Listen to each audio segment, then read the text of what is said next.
being here today for the Town Council Budget Workshop, Tuesday, May 14th, 2024. Call this meeting to order. We have an adoption of the agenda. Move to adopt the agenda as submitted. Second, we've got a first and second. All those in favor, please signify by raising your right hand. So moved unanimously. Workshop discussion, review and discussion of the proposed fiscal year 2025 consolidated budget. Mr. Orlando. Thank you. Good afternoon, Mayor and Council members. I have a few items on my desk, as you can see. Today, in the presentation that Kim is pulling up, I'll provide an overview of our various funds, right? As the first reading was introduced, there's some echo here. As the first reading was introduced, I indicated that today would be all funds with the exception of capital improvement program.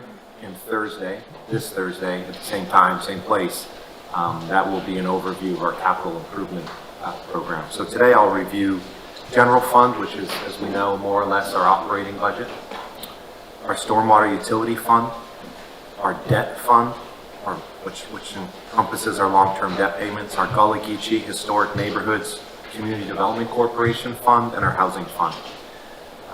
As soon as this meeting is over, our town clerk will put this presentation online. For the most part, it's exactly the same as first reading, with the exception that it doesn't include capital projects. And on Thursday, there'll be a different presentation, all things capital projects.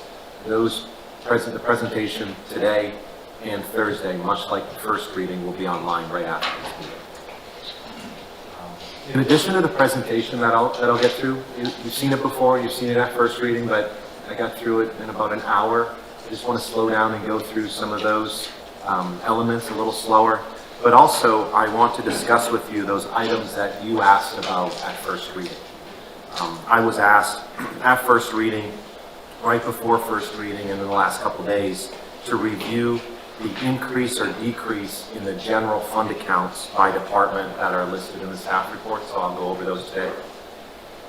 Talk a little more about revenue projections in the consolidated schedule. A lot of those are self-explanatory, but I just want to see if there's any questions above and beyond some obvious issues with our projections being less this year than last. Past years and current year staffing levels. I've talked about that topic more than I think I've talked about any. So I know that this year I've proposed an elimination of some positions, but there's been a lot of questions asked, or a significant amount of questions asked about how staff grew, why staff grew, what's the plan for the future. We'll talk about that a little bit today.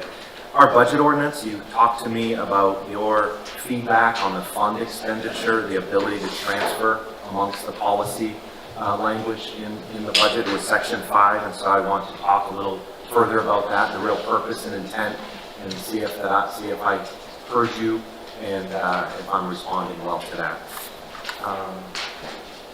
There was some discussion from you about town council compensation, so we'll talk about that. TIF district overview. I was asked some questions about our current stormwater agreements, existing plus those that are applied for, and provide some clarity on that. And then beach renourishment, we'll talk about that on Thursday, but there have been some questions. I received a phone call today about our beach renourishment, just the scope of work, the schedule, the funding plan, and what that really means to our community. So we'll dive in deeper with Sean about that one on Thursday. So with that being said, I'll just jump in and however you want. If you want me to stop along the way and answer questions, I think that might be easier as they come up. Yeah, I think as we go through each section, if there's specific questions to that section, go ahead and address them at that point in time. Okay. Well, thank you for your time, members of the public. This is the same presentation as the other day. I do want to slow down and talk through our economic factors, our budget goals, the overview of the budget, and then the budget review and approval schedule. So I think year over year, these slides will become easier for us to really comprehend and measure. Right? So we're 54 square miles. Our population remains at about 37, you see the number up there, 37,661. 124 new businesses opened in 2023. You all were invited to about that many ribbon cuttings. $66,000 per capita income. The median age just under 60. A median household income just under 100, actually just under 95,000, and a median home sales price of $524,500. I meant to take a look today to see how many homes in that price range are available for sale right now. I don't think there's very many. We know that measured by our destination marketing organization and our chamber that we have more or less 3 million visitors a year, and 2.98 million arrived here to visit in 2023 with a $3.61 billion of an economic impact based upon the tourism industry. And you see that over time, from 19 to 20 to 21, that return, that economic impact has increased. There's more people here. It's increased. We have a very strong financial position, AAA bond rating from Moody's, a AA plus rating from Standard & Poor's, and Fitch. Our recent Moody's report was very favorable when it really took a look at our current debt, our current financial position, and simply reiterated what we already knew and heard. We have a growing tax base. We have growing and diverse non-property tax revenues.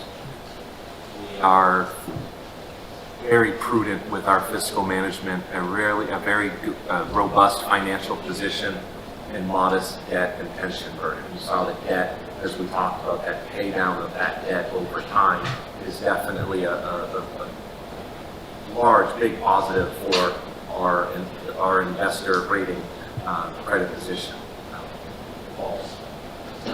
In 2023, right? So we talk a little bit about staffing in a minute. These numbers are important. In 2023, 9,560 responses, calls for service. We issued more than 14,000 business licenses. It generated more than $8 million of revenue. We have a few hundred short-term rental complaints, and I think that's just starting to find traction through our GovOS system. We had close to 2,000 issues reported through SeeClickFix, and those are externally as well as internally reported. They could be from you, some are me, lots are Sean, many more are from our community. And we don't only receive those, we respond and we report back that it was fixed or get better information than just thank you for your interest and input.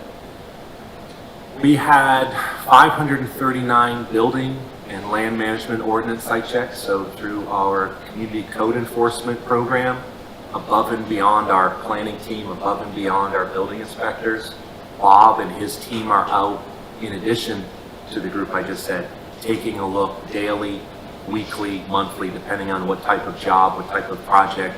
We're putting our eyes and ears out there. We issued more than 4,600 permits, subdivisions, building permits, pools, whatnot. Code enforcement issued close to 12,000 violations on our beach. Doesn't mean 12,000 citations. That's a notice of violation for close to 12,000 people. Drinking, glass bottles, whatever. Not abiding by the expected rules of conduct on our beaches. And so I really appreciate our community code enforcement team led by Bob Bromwich on that. We also have approved close to 7,000, really by this count, 6,712 short-term rental permits. April will text me or email me about 5 o'clock to tell me that number's out of date. We also have about 1,000, and it fluctuates, about 1,000 that are not in compliance. And so to find the ones that are not in compliance, we are mining the internet, right, through GovOS, through our own investigations, through our own work, site visits as well as online, looking forward to bring that extra 1,000 or so in check. Our budget goals, they've, for the most part, since my time with you, they've it's pretty much remained consistent. I want to, through this budget, show you that we are focused as a base document, our plan that drives the strategic action plan. We're together most Januaries this year, it was March, but we know that we have the strategic action plan workshop, and that workshop, I hear from you and also commit to you that I will work to use the budget to implement the strategic plan. And then we also know that we talk together and know that the budget is also influencing the strategic plan. So, AKA, we can't accomplish those things that we don't have funding for, and there's no reason to pretend that they're in the strategic plan if I didn't fund them. I've also committed early on, and I think it's a great practice that is ongoing here, that we aren't putting elements in the budget that aren't in the strategic plan somehow, some way, someplace. And then once that budget is adopted, it empowers me as the town manager to work with my amazing team to implement and work with you through your boards, commission, committees, and through town council to approve various projects and policies. So what I said is we would deliver the town council strategic action plan priorities to you. Those are all budgeted for. We know what they are. For today's sake, I won't go through each one. Those are our top 15. And we would provide world-class service, facilities, leisure, and recreational opportunities for residents and guests. We would provide services in the most cost-effective manner, so that doesn't mean everything's in-house and it doesn't mean everything's outsourced. There's got to be a fine line and a good balance between what we want and what we can afford and what's the most effective way to accomplish it. But high-quality service is our motto as a staff. We aim and aspire every day. I do think that year over year over year, our service levels have increased, whether you're in customer service walking in or knowing when your permit's going to be approved, or knowing that your permit might not be approved and we still need a few more days. The way we're cutting grass and picking up trash and managing and maintaining the bathrooms at the parks. We through this budget, are providing an enhanced customer service and employee engagement and being innovative along the way. We'll continue to invest in impactful capital projects and community infrastructure, and that will provide a community and environmental vitality that preserves the town's character while promoting a sense of pride for our citizens. And up there, you can list them all: citizens, businesses, visitors, and everybody in between. And as always, I believe that the budget should be a catalyst to implement change and improvement. Not to grow, but to improve our quality of life and also accommodate those growth pressures and visitor pressures that we're feeling. Just some housekeeping. The state of South Carolina requires the budget to be adopted as a balanced budget prior to July 1, and the annual budget is adopted in conjunction with feedback from council, department heads, planning commission, and citizens. So we worked on May 7th for first reading. Today is a workshop, so no votes will be taken, but today I'd like to hear a lot from you so that either I understand and have confidence that you are in agreement with the proposal, that we make any refinements, and that by the time we get through Thursday's workshop on capital projects, our next time together is asking for town council to support and approve the budget by second and final reading on June 4th. By state law, which is kind of irrelevant but important to a degree, it requires us to have one public hearing. We're having several. We're having definitely 2 advertised formal public hearings and then also 2 workshops. The budget I propose to you is, where are the YouTube? $166,936,866. Thank you, Josh.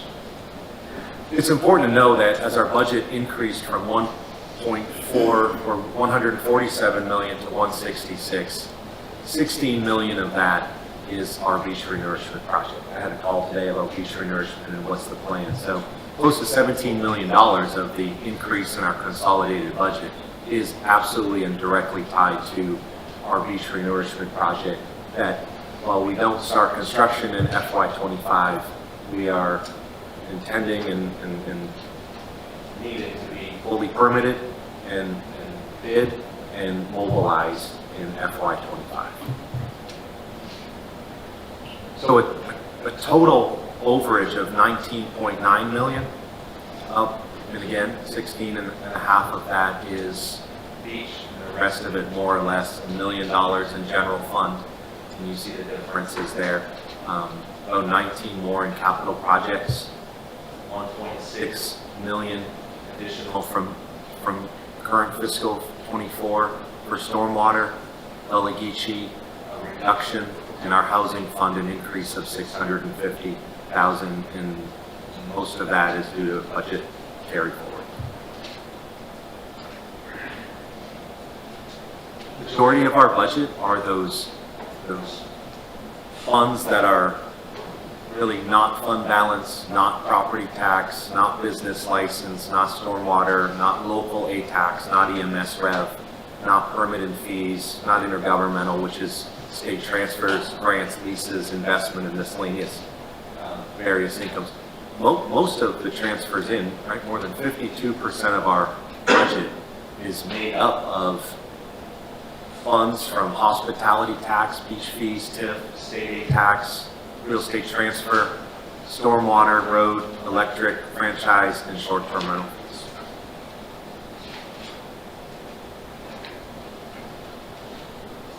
What I think is important to show you today, we went over this pretty carefully, I believe, at first reading, and you can see that our revenue projections in most lines, most line items are reduced by the dollars shown and the negative dollars shown in the parentheses, or the percentages shown in the negative on the side, with a couple exceptions. Property taxes, business license, that's just normal natural growth, right, for a lot of obvious reasons. And then in addition, transfers in, right? So we're saying that this year we're transferring in a little more than $19 million, and we're using prior year funds of 8.1 million. You'll see that, of that $19 million transferred in, you see that 14 into general, debt, CIP, housing, for a total of $88 million. Transferring of a total of $88 million allows us to do a lot more than what a traditional budget would look like with simply property taxes, business license, and a few of those local revenue streams. Questions on this before I go further? Any questions? Mr. Ames? I didn't see it here when we had our first meeting on the budget. I guess it was a 2-and-2 meeting. Noted that the apparent increase without explanation might be misinterpreted by the community. I do think that if we're going to have the composite or consolidated budget there that shows 166 million, almost 167, that in that slide in particular, there ought to be an asterisk. That's in the black area. Knew you were going to say that. Pardon me for my inability to read carefully. Thank you very much for including that, Mr. Town Manager. Any other comments? Ms. Price? Brenda? Yes. There we go. The increase in property tax, this year's budget is, we tried to be revenue neutral.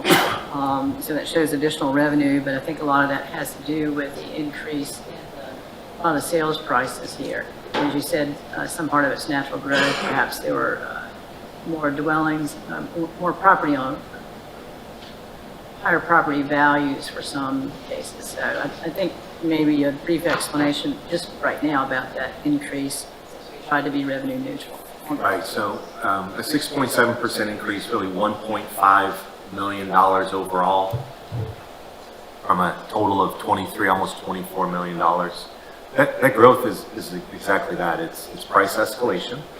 It's potentially, right, some conversion from 4% to 6%, some conversion of primary home or that 4% home into a short-term rental. I think the property tax reassessment is a revenue neutral plan.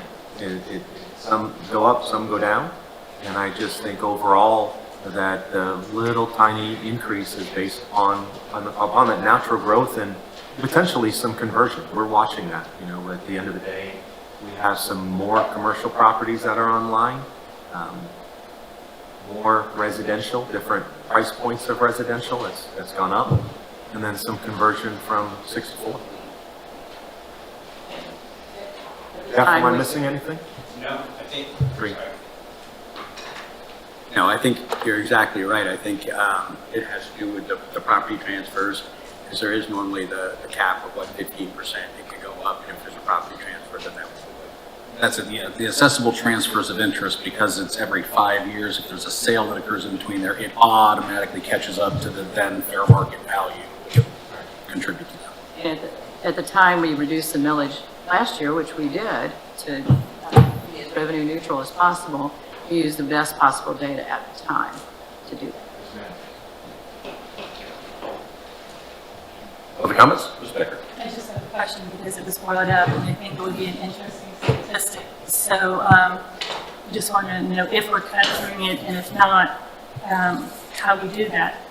We suggest that we do that. The change between 4 and 6 and 6 and 4 and what that can be attributable to in regards to short-term rentals, or if someone has just made a different plan, but specifically for short-term rentals so that we engage the movement in that particular segment of our housing. I think there's a lot of good reasons to see that picture.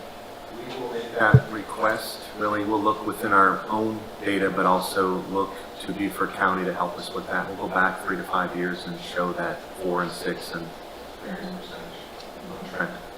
Is that what you're looking for? Yeah, I think there's a lot of, I never know where to push. I think there's a lot of good information in there, so as specific as it could be, even from a newly permitted single family, and then how it ultimately gets registered, whether it indeed becomes a single family 4%, or whether it's quickly moving into the short-term rental market.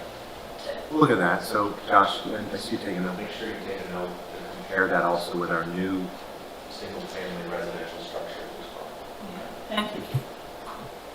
Mr. Stanford? You mentioned new single-family structures. I see the building permits that have been issued. Do we know how many of those were actual new homes? Rather than rebuilds or retrofits or whatever? Not right here, but I can get you that information. You know, we talk about the town being, island essentially being built out. That would be a statistic that would show us, in fact, that we are nearing build out. So that would be good information. Thank you. So going back to Mrs. Becker's comment, when you do that analysis, make certain you're doing a cross-reference to short-term rentals, because just because it's a 6% doesn't mean that it's a short-term rental. And then there's also the commercial structures, which also come in at 6%. So just to Absolutely. look for that breakdown. Yep. Completely tracking what you're saying. Yes, sir. We've been collecting this information for a while, so we just start adding it all together.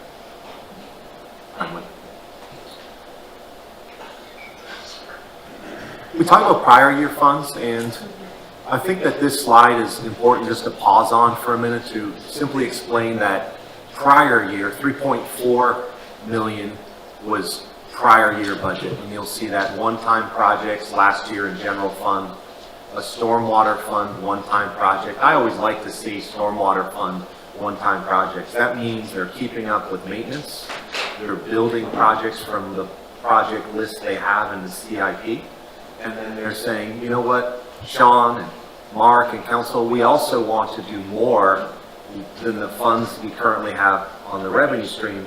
We want to dip into our 10 to $11 million fund balance and try to build even further. And so last year, you see that that was 290,000.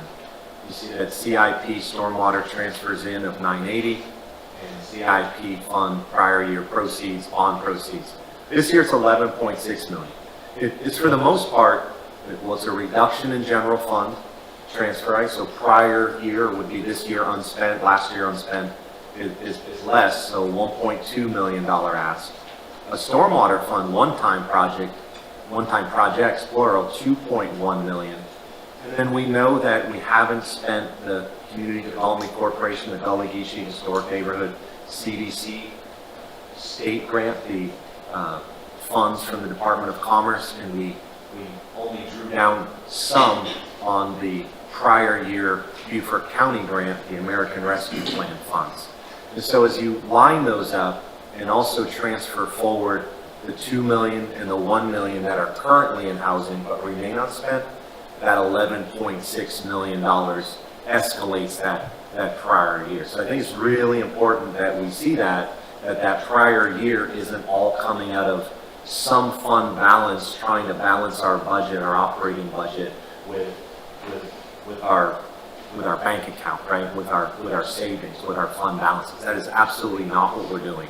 And in fact, this year where I'm looking to do less projects, right? And those projects, you know, instead of finishing off the land management ordinance, it's finishing off some districts, it's finishing off a comprehensive plan in a future land use amendment, and a few one-time things that are more maintenance related that we need from, you know, some town hall facility work or some things like that.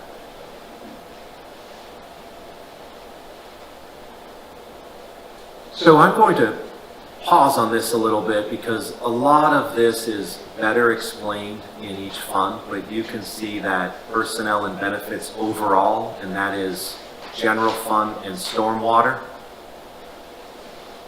are up.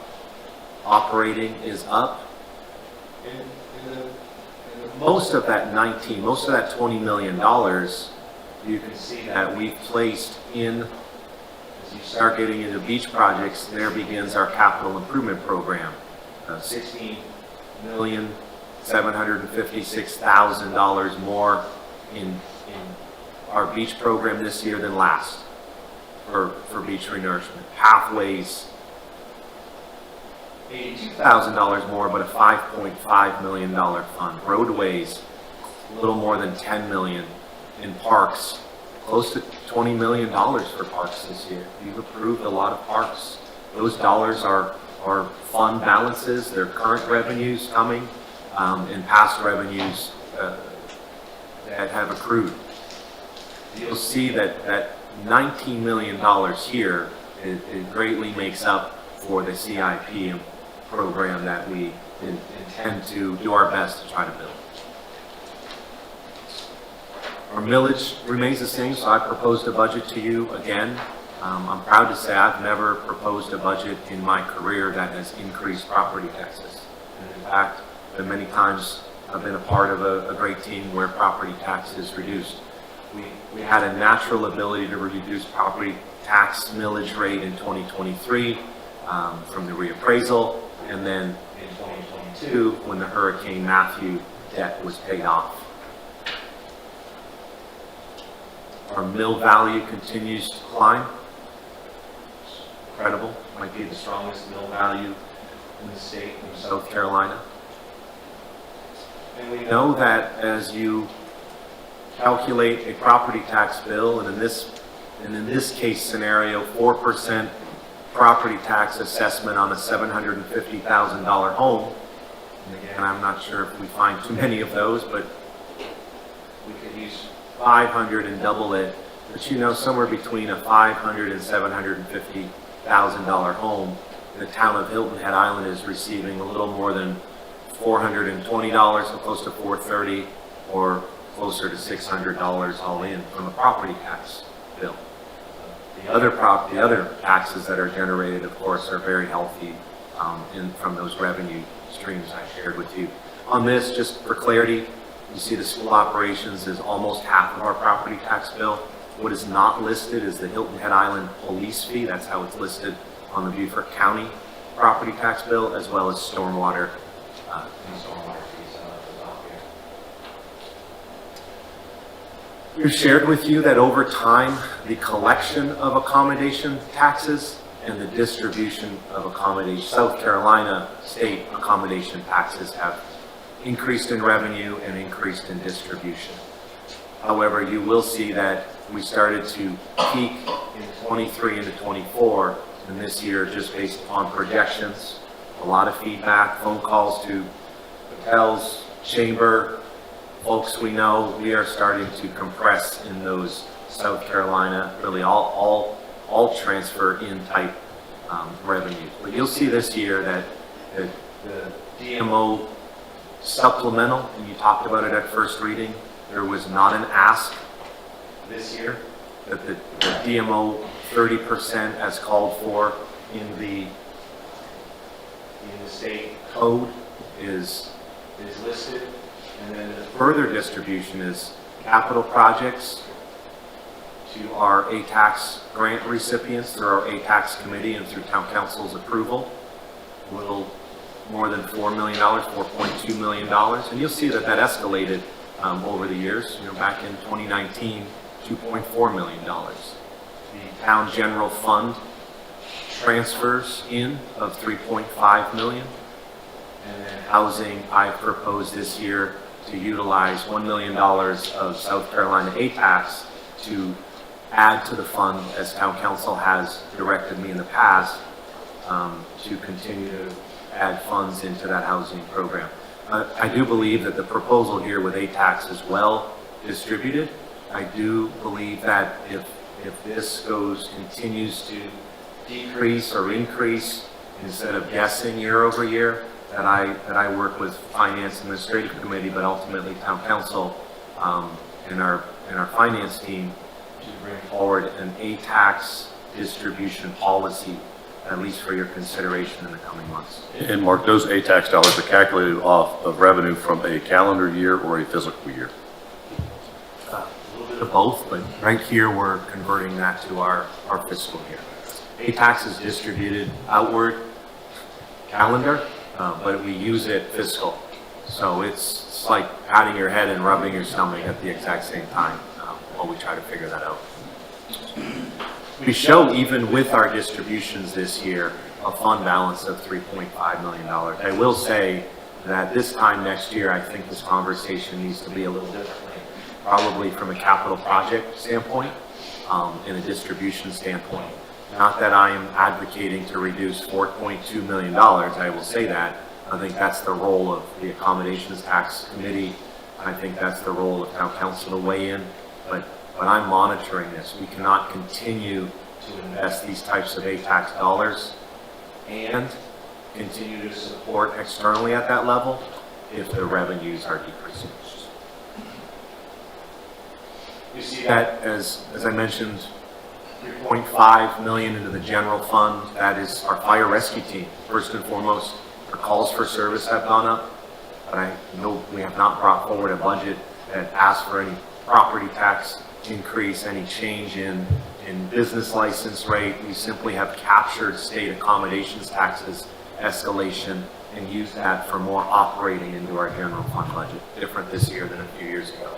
And you can see, I won't list them all, but definitely under admin, a little bit of code enforcement. Most of code enforcement is funded through short-term rentals, but they do more than short-term rental work, so we have to align the available funds in that way.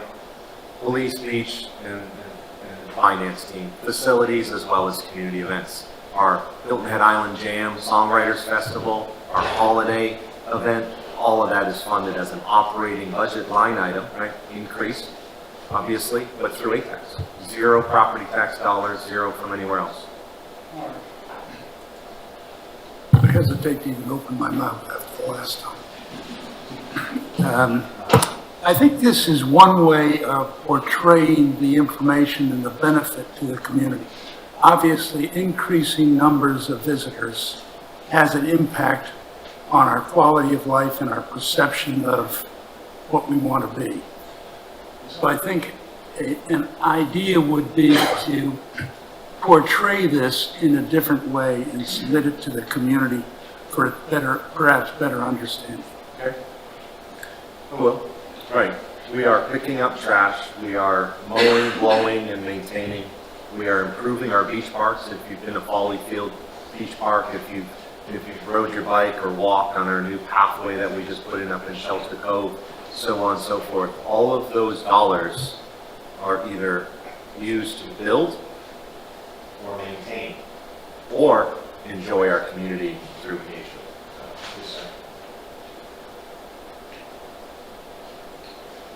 All right, so let's consolidate it. And now that I get through that, I think that the discussion of general stormwater debt, Gullah-Geechee, and housing is a little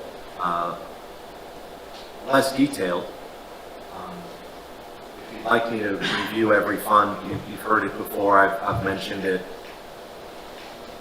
The general fund is our basic operating account. It includes public safety, interagency funding, primary sources of revenue. I share with you right here, mostly predominantly property taxes, local accommodations taxes, business licensing, and then a whole menu of the transfers, franchise fees, permit fees, intergovernmental, beach services and parking, public safety, which is EMS, income and revenue, beach preservation fees, hospitality, TIF, and some prior year funds amongst a few others. I proposed a general fund budget of $60,924,000 and change. In revenues, you see that the property taxes allocated to general fund increased by 6.7%. For the most part, all other, with the exception of business license, just like the consolidated, have been compressed. We are projecting a community that I think we're just as busy. I think people have spent less, and we're permitting less, and we are just compressing our funds a bit, our revenues. We've always celebrated the fact that we are very conservative in our revenue projections. We are not trying to budget for things that we're not intending to accomplish, and we are not under projecting on purpose. We're just very conservative, and that has paid dividends, so to speak, over time. Let me ask you about revenue projections.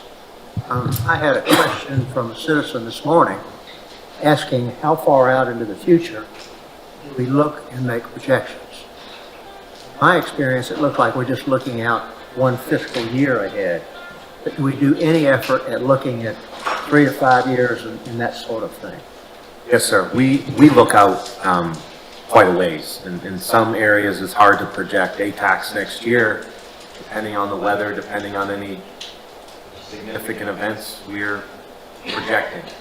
We have some better confidence with property taxes, business license, short-term rentals, because we have the actual data in-house that we know we can count on, and we can project on different scales and different mechanisms that way. We look out one to 3 years, and we're always monitoring it. I know that in the near future, I would like to come and work with town council to show you that information. I think that if we're talking about borrowing for beach renourishment or borrowing for fire trucks, it's really important that we get our operating budget right over the next 3 years and not just think that we have all this great funds for new debt.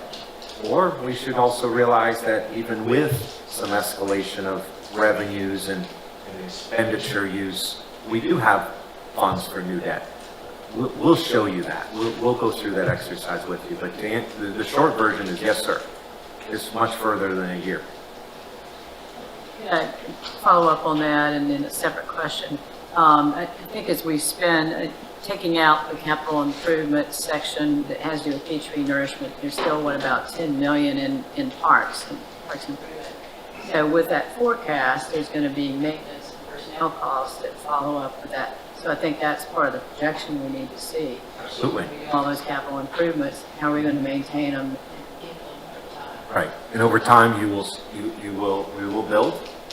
and we will not build as much as we start to maintain. And so over time, there's less maintenance and then more maintenance once you build. And you start finding that sweet spot of that peak. And at a certain point, we will build less and maintain more.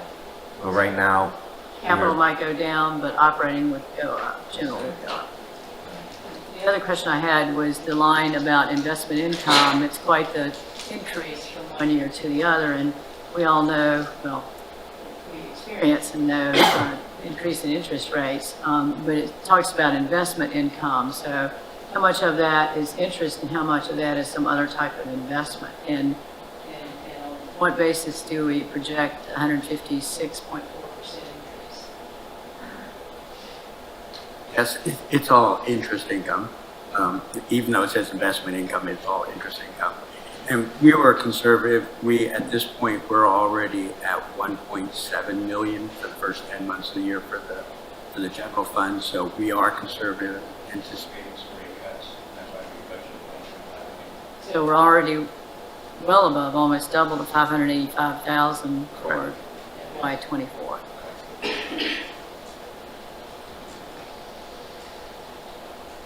So some highlights from that, so I can simply explain.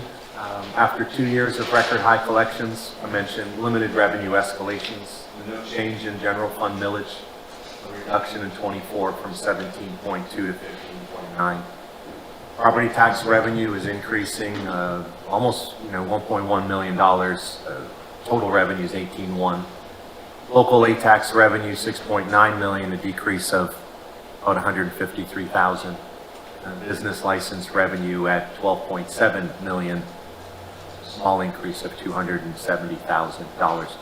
And for clarity, our business license revenue, I always like to draw the line from our business license revenue to our business support, and that could be through our built environment, it could be through our operating and personnel costs, website enhancements and support, online portal payments, Office of Cultural Affairs, and then general maintenance, right? Those maintenance dollars of island pathways, open space, and roadways. We'll go through everything. We've got some more work to do, and I've got to explain some things as well. But state aid tax funding at 3.5 million into our general fund. Short-term rental permit fees, 1.8 million. We're starting to really understand what our natural annual short-term rentals are, barring any issues in the economy, any major disruptors that would change that. But our accounts are showing a $1.8 million revenue. We use a little more than 200 to host the software. A little more than 600,000, a little more than 200,000, I should say. A little more than 600,000 for our code enforcement team.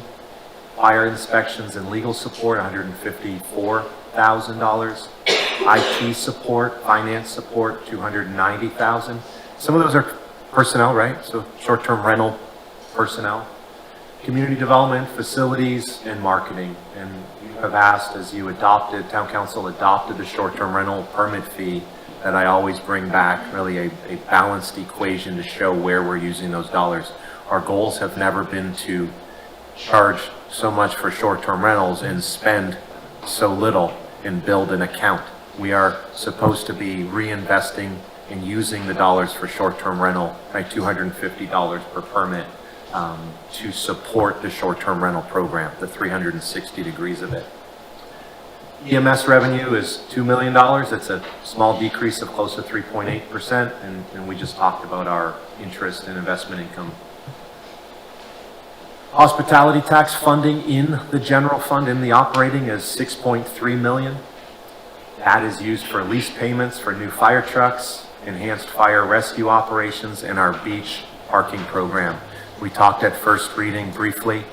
I informed you that in order to proceed, at least for the first several months, with our beach parking program, knowing that beach parking is on the Community Service Public Safety Committee, and there's been some discussion and some more homework for Josh and I and team. I've taken $1 million of hospitality tax fund balance and put it in the hospitality tax funding for this year's budget. It will help pay for, at least start paying for this beach parking program. I intend to work with you well in advance of 11 and a half months from now to determine where you'd like to be on this policy and on this ultimate program. Prior year funds, I mentioned that, and the general fund balance last year, right, from FY22 into 23, increased $3.2 million. We underspent, we under-projected. And again, the underspend should be explained. We had some dollars in there that we didn't have enough time and ability to achieve. Some of it was left in a landscaping account through some tree planting. Some of it was in landscaping for just general maintenance and some improvements to beach parks. And some more of it was in our consulting costs, right? And that's why we transferred some over. We just transferred $350,000 as an example into this current year budget for land management ordinance. We were working on the quick fixes and not the long-term fix, and we left those dollars unspent, which is fine. It's just a matter of full disclosure and to let you know why those dollars were underspent.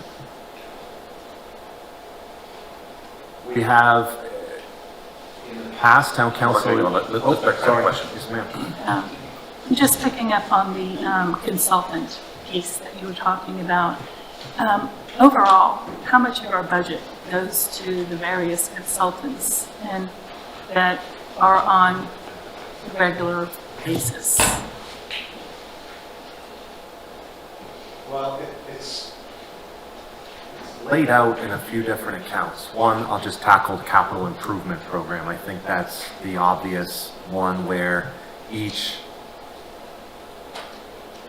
line item in the program, as an example, Islanders Beach Park, there's soft costs and hard costs built into the overall budget. So those are always consulting dollars for design, for permitting, for engineering. There's also consulting dollars built into our transportation program. So forgive me for not knowing the exact number. I can provide that to you. We have dollars in there for the Stony corridor planning, the William Hilton Parkway Gateway corridor in the Stony neighborhood. We have consulting dollars in our budget, a small amount for district planning. Most of that district planning work is being done in-house now that we have some great staff members and Missy has stabilized her department. We're doing a lot of that work in-house, and we have about $850,000 earmarked for the land management ordinance. About $700,000 of that is just overall, and another $50,000 to $100,000 for legal and some extra analysis from that legal standpoint. Okay. So I guess the question is generally how many consultants do we have who are kind of on call, always ready, being paid, and what those line items, what that total is throughout the budget. And I'll you provide don't have that. to give me that answer now, but I would be curious. I'll provide that. And we also have some dollars in our housing fund that I'll explain to you for some consulting dollars as well. Some expertise different than typical consulting. Town council raised their general fund policy limits in 18, again in 2023. This is a gray slide where it shows that the ceiling is a 55% policy, and the lower is a 40%, and that our actual, you see our actual dipped in 2017, it started to climb again in 2019, and we realized that rather than have this fund balance that was well above the 40% ceiling, let's raise the ceiling to 55%. I think in some time, perhaps I'll even challenge my own team and come back to you and see if we can increase that 55%. I don't want to bring you a false, just feel-good number. Let's make it 75% and never achieve it. It is something that we're measuring, monitoring, and trying to improve over time. I'll say also while we're trying to build projects. So I just wanted to point out, and correct me if I'm wrong, but the raising of our reserve policy, that limit enhanced our ratings and is a really good step that we've taken financially to make sure that we are a very, very stable community financially. So I wanted to thank the finance department for always bringing to us whatever they can to help put us into that position. Thank you.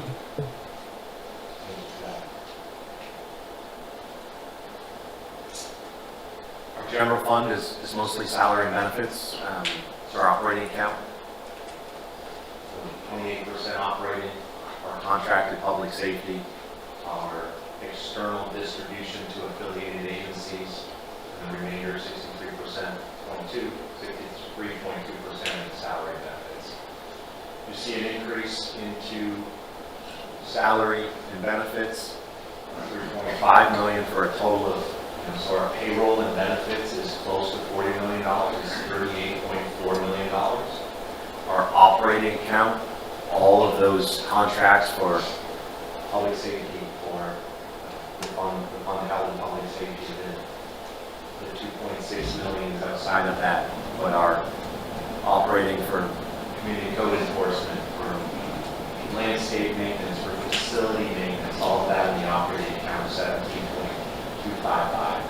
And then the distribution recommendation straight from Finance and Administrative Committee, $2.55 million. So the general fund is $60.9 million. That's an increase this year of $1.9 million and a percent change of 1.8. You'll notice that the differential here is some of a reduction out to housing and out to land acquisition. Current personnel, we have 281 full-time employees as of this budget. You see 17 part-time as well. Many of those part-timers were approved in last year's budget. And you'll see the total count of full-time and part-time by each department. No new full-time equivalent or part-time equivalent positions have been proposed this fiscal year. I think that our team has done a great job. We've scrubbed our budgets. We've refined our processes. And I truly think that we have great leaders in place at all levels. And it's allowed me to really assess to make sure that, one, I'm not just overwhelming and overburdening people to go figure it out at all costs. But a real balanced way that we're doing business, but also realizing that a few positions, 3 full-time and 1 part-time, have remained open for a while. And as I assessed it, really with the department heads and assistant town managers, I feel that programs are doing well. So I've retired, not put on hold, but retired in this budget proposal close to $400,000 of salary and benefits. So the position counts for FY25 are that 281 and 17. The increase in general fund salary and benefits includes a few things. I don't miss anything. It includes a 4% up to a 4% performance-based increase. There have been years in the past where it was 2%, sometimes 3%, and I'm trying to remain current and competitive at 4% this year. And there's many other municipalities doing the same, so we've worked with phones to try to figure that out. It covers a South Carolina non-funded mandated medical insurance employer premium increase of close to $500,000. It provides for 12 paid holidays and 2 floating holidays, so there's some cost to that for those folks that are at work during those times, definitely frontline fire rescue. It allows employees a paid time off buyback of 37.5 hours.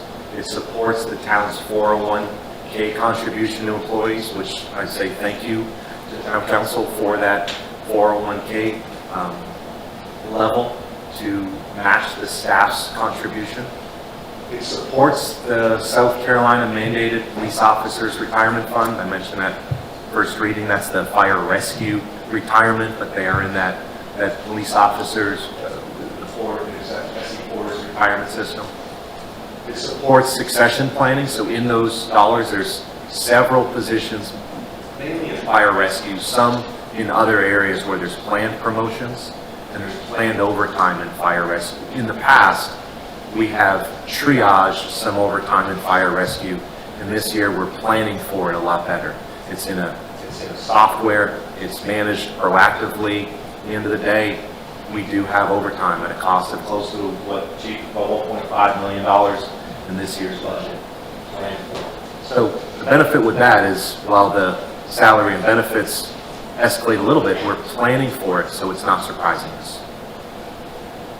Supports seasonal employees, including our beach ambassadors, maintenance, and definitely our high season short-term rental permits. At the end of the day, we're processing 7,000 permits through a small window here at Town Hall. And then some part-time students. I believe in summer interns. I know Chief wouldn't be here without an intern program, neither would I. And so I'm going to continue to propose that in the budget and support it. And above that, we always are looking for part-time students. Our motto is, don't go to Publix, don't go to Parker's, come to Town Hall. And then your town council compensation increase. We talked about it at first reading, an ask of 15%. I'm going to come back to a couple of those. We provide for public meeting broadcasts for 110 meetings a year. It's close to $50,000. That's a bit escalated from last year, but know that it covers town council and town council committees. It covers planning commission. It covers our Gullah Geechee Land and Cultural Preservation Task Force. It covers our Gullah Geechee Historic Neighborhood CDC, ATAX Advisory, William Hilton Parkway Gateway Corridor Committee, and our Housing Action Committee. If I can just jump in, so these are projections for what start date? Because I noticed at least one that I've been asking for is included in this list, and thank you. But when is it anticipated to begin? The Housing Action Committee started or will start on July 1. Some of it, I'll do it today. Please know this is outsourced to Beaufort County and is their availability. We have found ourselves in a precarious situation sometimes. We had an issue and if you look behind you, all hands are on deck right there, making sure that this meeting is covered. Beaufort County is amazing, but Beaufort County, the head person there, that when they're here, we don't have a lot of problems. There's no issues with the switch, as I teased Tom about. But at Finance and Administrative Committee recently, the broadcast went dark, it went out, and then the snap, crackle, pop trying to reset the system in here, sir, while you're trying to hold a meeting, became problems. So at the end of the day, we are relying on Beaufort County. To do that ourselves, it was $48,000 cost. To do that ourselves with an employee that would be in many, many meetings. Keep in mind that $48,000 provides more than 1.5 to 2 to 3 employees at Beaufort County and some expertise that we don't currently train for and have in-house. So we're saving costs, but we're trying to increase our level of service and save costs at the same time. So July 1, I'd like to do it sooner, but it's really at the call of Beaufort County because they have to plan for their availability. And they've indicated that they'll be ready July 1. Great, thank you. That's more important. Mark, if you would go back to the previous slide, it confuses me where you say the 401k contribution of up to 12%. 12%, or is it somehow discretionary? Well, an employee contributes 8%, we'll match 12. So there's a scale. What's that? Microphone. Where's Beaufort County? I didn't turn it off for full disclosure. Can we set this where it doesn't automatically turn off, or did Kim turn it off for me to laugh? All right. I think Kim does it. Watch, I'm going to talk like this. It's up to 12 because if an employee matches the max, we'll match the max. Depends on what the employee contribution is. Thank you. But back up a little bit, I want to address a couple things here. Staffing levels. I have been asked to address staffing levels since I started my job here as a town manager, February 21, 2021. So I always remember the first meeting I went to. It was at Hilton Head Plantation. It was a room filled with people. My neighbors were in there. It was just moving.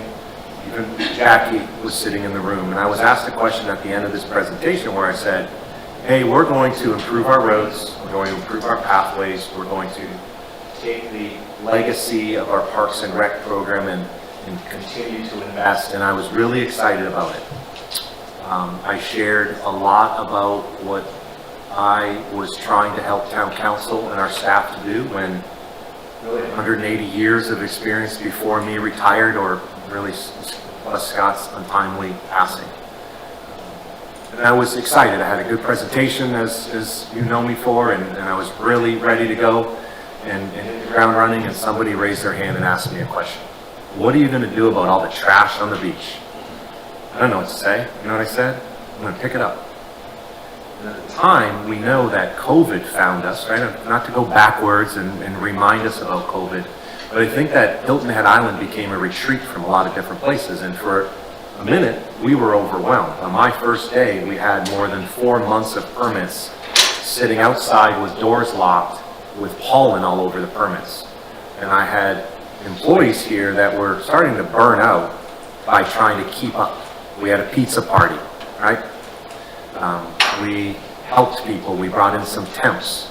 So over time, I came back to town council and shared with them my observations. One, if we want to increase our service levels, we might need more people. So as an example, code enforcement at the time were 2 people, and they reported to our deputy town manager who had oversight of a bunch of things, and code enforcement was a side hustle. We went home from a code enforcement standpoint at 4:30, Monday to Friday. We didn't come back till Monday. We towed cars from the beach for cash only, even if people parked, or I think a sign might have been or might not have been in the pine straw where frankly I've parked for 15 years. I always liked going to the beach and finding a space in between the trees where there was shade. We were towing people, and we were asking for $100 cash to let me off the tower and $200 cash to get my car back if I tow it. We didn't have people there. We didn't have parking attendants. We didn't have Bob. We didn't have landscape maintenance above and beyond a blow, go, and mow. We didn't have island-wide trash pickup, and frankly, we weren't maintaining restrooms at parks. Our janitors were outsourced, and we just simply relied on them. So over time, I worked with town council to put those positions in place. Our calls for service were through the roof in fire rescue. Chief didn't come to me and say, I need more people. He came to me and said, we are having at times a mass exodus of people going somewhere where they were less stressed, less calls, and they didn't have to be on an ambulance and or a fire truck. And they were going to work off island where they already lived. So what I've done is I've prepared a little bit of a backtrack, and I haven't typically done this, right, because I'm always trying to move forward, but a little backtrack. 32 employees since 2021, reduction of 3 this fiscal year, so that's a total of 29 employees. 11 were completely put into fire rescue, right? BJ and Lee as captains, as we got them out into the community to recruit and work with high school students, college students, the community, that network, we had to backfill those positions amongst students. We weren't communicating, and I think the weekend vibe of events and festivals and fire rescue, again, we're hopeful in an ask, and we show up in our ambulances and be present at the festival. So 11 people were put in fire rescue. 4 of them were put in 4 FTEs in finance. 2 of those are directly in the short-term rental program, right? So revenues from short-term rental created at least 2 people in finance that are reviewing permits. An assistant finance director. And an administrative assistant, right? This month we have 14 public meetings. Finance, administrative, different things, so an admin.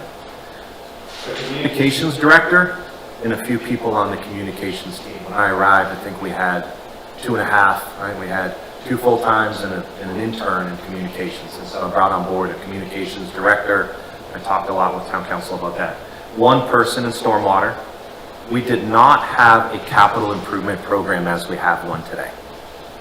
We had Scott, and we had Jeff, and we had a budget that did not show you projected revenues, expenditures, and various sources of funds to pay for that.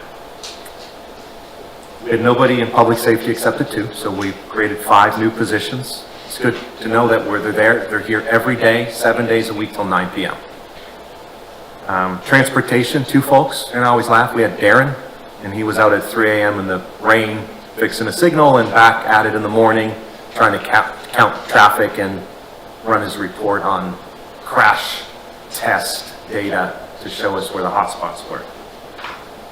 Created a position in facilities, an executive director in the Gullah Geechee Historic Neighborhood Community Development Corp., a chief housing officer, and not included in that is the chief environmental officer because I froze a high-level planner position and realized we need perhaps some less planners and somebody really focused every day, all day on our environmental sustainability program. So that adds it up. None of that was provided to you, 1, without your input, 2, without your vote. Some even feedback from council of creating those positions. But the achievement is not one bit of that, except a little tiny bit of property taxes. Mostly is a $1.8 million revenue short-term rentals. South Carolina and local aid tax increases, hospitality, beach fees, business license increase, and permit fees. So, to answer the first question, we are picking up the trash. I think I'm proud of that. I think we're maintaining and we're building and we're just getting going. And it caused us to increase. It caused me to be confident or know that with the changes in time, with the conversion of our 4% to 6%, of a conversion of the majority of, just as an example, Sea Pines went primarily from a primary home or a second or third home to most of, majority I should say, more than 50% to a short-term rental market. Ditto with Palmetto Dunes, even at an Escalated. So I think that we're addressing the community needs and the challenges that are faced with 3 million visitors. I don't need to bring more people forward. I don't think more people is the solution, but I want us to be mindful that I'm asked to create close to 30 positions now in 4 years. And then if you look at our budget, and I encourage all of us to do that, and compare ourselves to other communities with a general fund similar, with a population similar, with a capital program less, we are greatly understaffed compared to at least our other communities that don't have 3 million visitors. So I feel confident that we brought those forward, and I know that I've been asked several times to ask and talk about that, and simply wanted to outline that for you. I didn't want to put that in a slide and try to present that to you. I simply want to talk through it. So I'm going to make a couple of general comments. One, I appreciate and respect and am pleased to see that when the situation was presented where there could be a reduction, when you made that observation and judgment call, that you moved on that. So thank you for that. Because I know that as we talked through these issues, and we do have a lot of conversations about this, you have always assured me that your eyes are wide open and that you are not just looking to increase, but that you're also looking to make sure that we're not overstaffed where we don't need to be. So kudos to you and thank you so much for listening about that. And I can have faith and confidence that that will continue. A couple of things that I think are really important for the general public to know is the code enforcement is available more than the 2, and they're now available 7 days a week till 9 p.m. at night. And that's so important. That has been a concern and an ongoing conversation that we don't have enough response for issues as they come up. And thank you for doing that. And if I know I've expressed to Bob, he has my support and yours too if he needs more in terms of that, because that is our public safety department on the island, short of having any discussion about a police force. So So thank you for all of those things as we're moving forward. And I just wanted to make sure that I gave credit where credit was due and understand that your eyes are always looking for those reductions and improvements in that case with the employees, and that code enforcement is very, very important. Public safety is very, very important, increasingly important to the residents on this island. So thank you for the improvement there as well.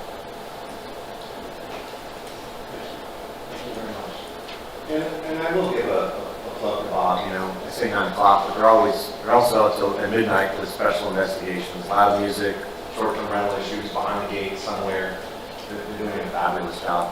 I'll also say too, I'm excited about this. I'm happy to have the opportunity to remind myself and all of you where those positions, right? 11 in fire rescue, 5 in community code enforcement, 1 in stormwater, 1 in facilities, 1 at CDC.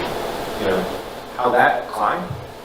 But I would say, for whatever reason, Beaufort County Sheriff's Office, Town of Hilton Head Island, there was not a lot of presence on our beach 3-ish years ago. Maybe not just an issue with trash, but there was no one in an ATV checking to make sure everybody was happy, healthy, and conducting themselves properly on Hilton Head Island. So I think that we should all be mindful that our level of service has increased immensely, and it has nothing to do with budget. It has nothing to do with the strategy on a piece of paper. I think it has a lot to do and almost everything to do with the great people that we recruited and that work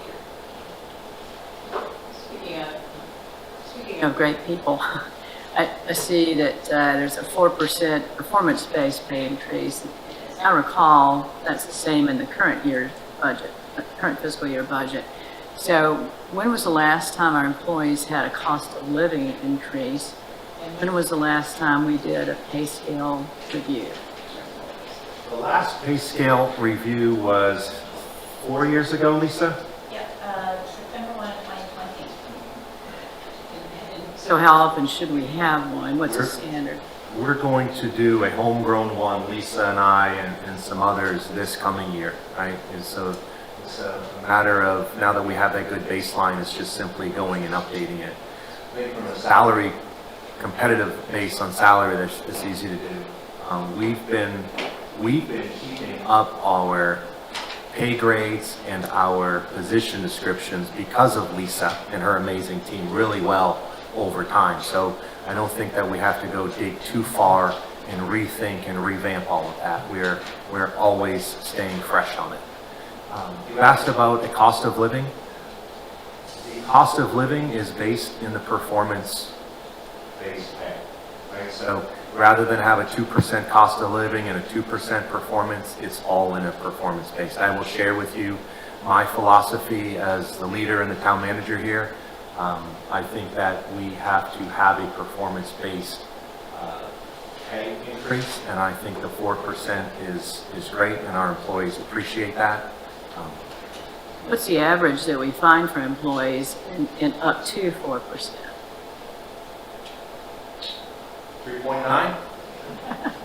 All right. If you're at a 2.0, you're on a performance management plan. If you're at 3.9 and 4, we are excited.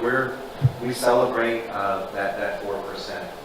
For whatever reason, if somebody is having some difficulties at work, I'll tell you, Lisa is our personnel and she takes care of people better than anybody as an HR director that I've worked with. Most people are receiving that 4%. And if they don't, they're not surprised. Yeah. If you're at 2%, you're just barely hanging on. And I know the Municipal Association of South Carolina has just published their 2024 salaries for various positions, including council members and mayors.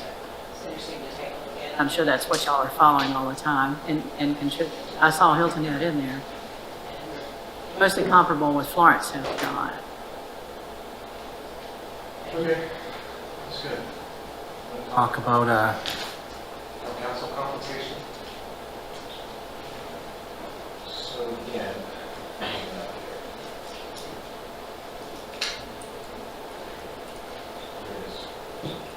So when we were talking one and two at a time as we were preparing for budget, I reported to town council that it has been since 2012 that town council was the last time that town council and the mayor revised or changed salary, and it wasn't in 2016 when the meeting stipends went from 40 to 50. So a little bit of history. In 2012, the amendment changed to current day. So how many years is that? Well, thank you, Josh. Current base salary for the mayor is $25,000. Current meeting stipend is $7,500. That's a total of $32,500. The $32,500 times 15% equates to $37,375. So a little less than $5,000 change. Proposed town council base salary, current base salary is $12,800 with a current meeting maximum reimbursement stipend that we process is $7,500. The total annual compensation there for you all, if you max out your $50 per meeting, is $20,300. A 15% increase is now $3,000 more. As I looked at this, I simply pointed out to town council that the last time it was changed was 2012 for salary and 2016 for meetings. I do know that town councils across the state and country adjust over time. You're always in a spot of having to make a decision prior to an election, and then based upon state law, it doesn't take effect until after preceding the election, local election. So I just suggest you look at it, revisit it over time. The little bit on background, economic factors since 2012, right, over 12 years. Consumer price index raised close to, 30.9%. Annual rate of inflation, 34.9%. And the social insurance cost of living, an increase of 27.5%. So I think it's important, at least my responsibility is to talk to you as we talk about budgets and alignment and costs and increases and whatnot, that you're aware of the consumer price, the annual rate, the cost of living change over time, over those 12 years at a minimum, and that you have asked to put in the budget the mayor's salary increase of about $5,000 and the town council increase of about $3,000. What this does do, regardless of 15% or not, I would like to put this where the meeting stipends are simply aligned and incorporated in the salary. Because it is, you may be reimbursed 75 total each times 7. We are processing that at $50 per as a processing cost to staff from an efficiency level and effectiveness level. I would appreciate it if we can pivot at least to adjust all the salary and eliminate at minimum the meeting stipends. Wherever that comes out, I would suggest that we round it to the nearest $100 or so, instead of getting down to pennies almost. Yes, sir. All right. Is that helpful to just tee that up and talk? Yeah, I do need some direction on this as it moves into the budget. Total cost on that? Jeff, do you have total cost?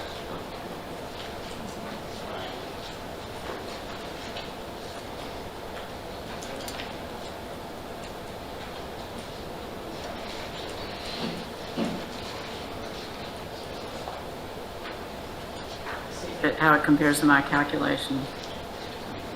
1,145 at 7 positions.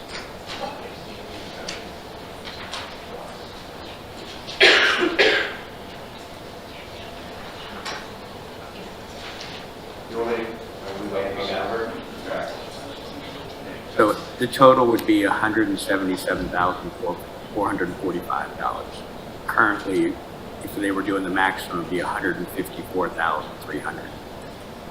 Basically, like about $23,000 overall increase. Right.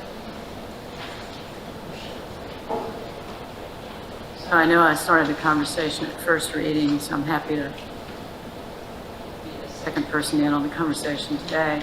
I just have a major problem with voting on a 15% increase on the town council salary when employees are doing a 4% performance base and not a cost of living.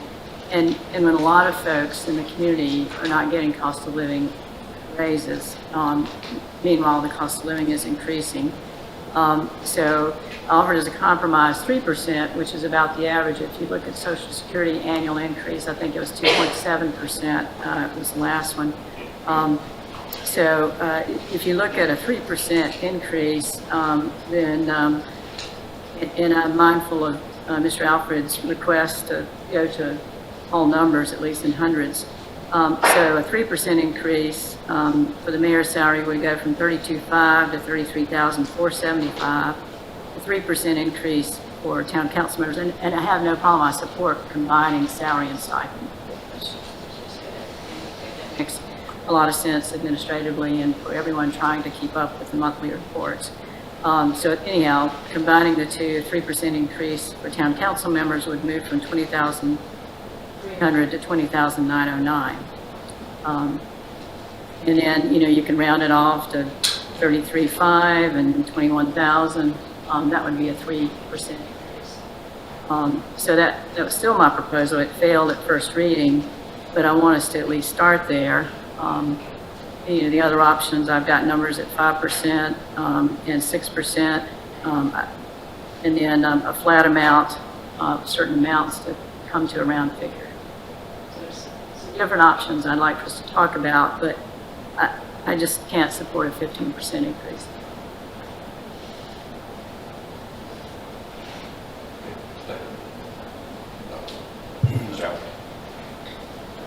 Question, Mr. Aaron. I couldn't quite hear what you said before, but did you calculate the value of not having as much employee time spent on tabulating all those meeting participants? Yeah, thank you. No, we did not. But if Mr. Orlando's right, it would be a considerable time taken.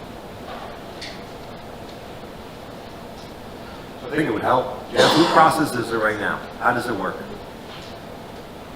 So right now, the meeting stipends are given to, I'm positive exactly, but it's given to Kim, given to the executive team. Town clerk. It's town clerk. to... Town clerk then gives it to Kim McGee, who processes our payroll. So she puts it into the payroll once a month. And then once it's paid, then it is reviewed and checked by another person in the finance team just to make sure what was input was done correctly. So, but I know Kim also sends out an email every month to Kim McGee in finance sends an email out to Kim and Zendaya, just saying where the status is of each one of you as far as your meeting stipends, and actually asking if you could then go ahead and submit your meeting stipends for the next month. So there is a lot of back and forth. Just as a matter of curiosity, I'm wondering what the savings in staff time would support in the way of increases. Council and Mayor. Sorry, the last part you said, I didn't catch the last part you said. You calculate the savings in employee time devoted to tracking meeting expenses, so forth. How would that amount of savings translate to increases for council and mayor? Instead of so many dollars that were just mentioned, roughly 5 and 3, not to something else.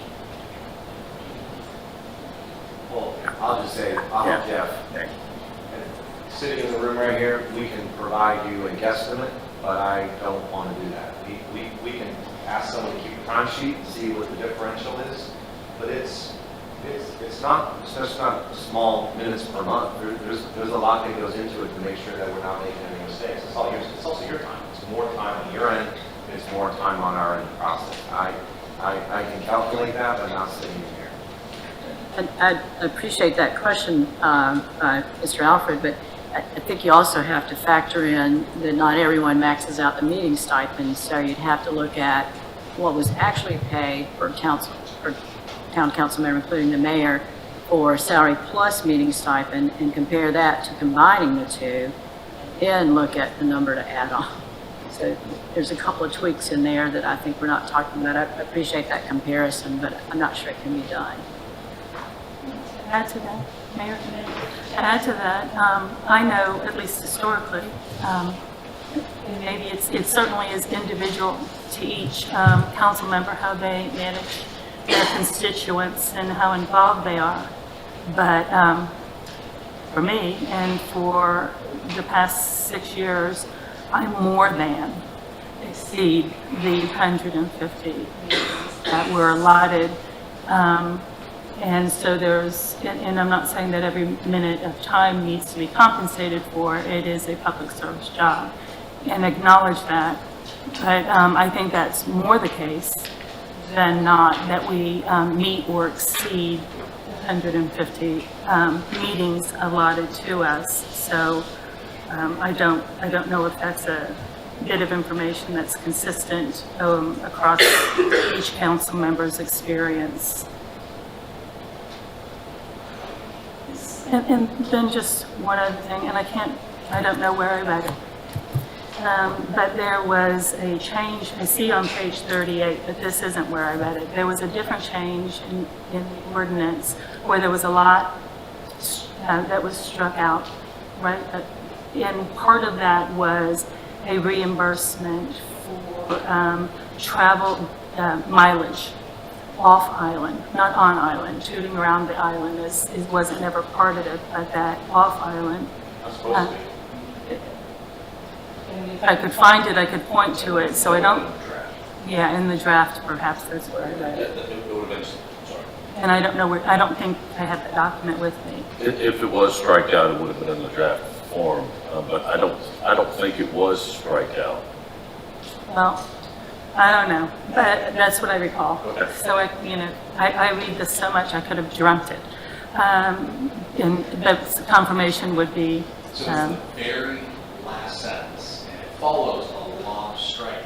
it does. But it is not struck. But that last sentence of that whole paragraph is not struck out. So the mileage reimbursement off-island travel is still, Yeah, it says expense members may also be reimbursed for actual expenses incurred in the conduct of their official duties. right, and I see that here on page 38, and that's what we were just talking about. Okay, as long as Yeah. clarified then, But that will remain in there, it just gets relabeled to follow. gotcha. That's, Mr. Mayor,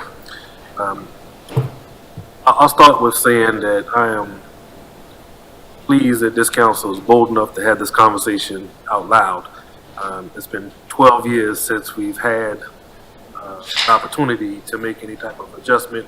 And I thank Mr. Orlando for bringing some additional information as far as CPI and inflation and whatnot.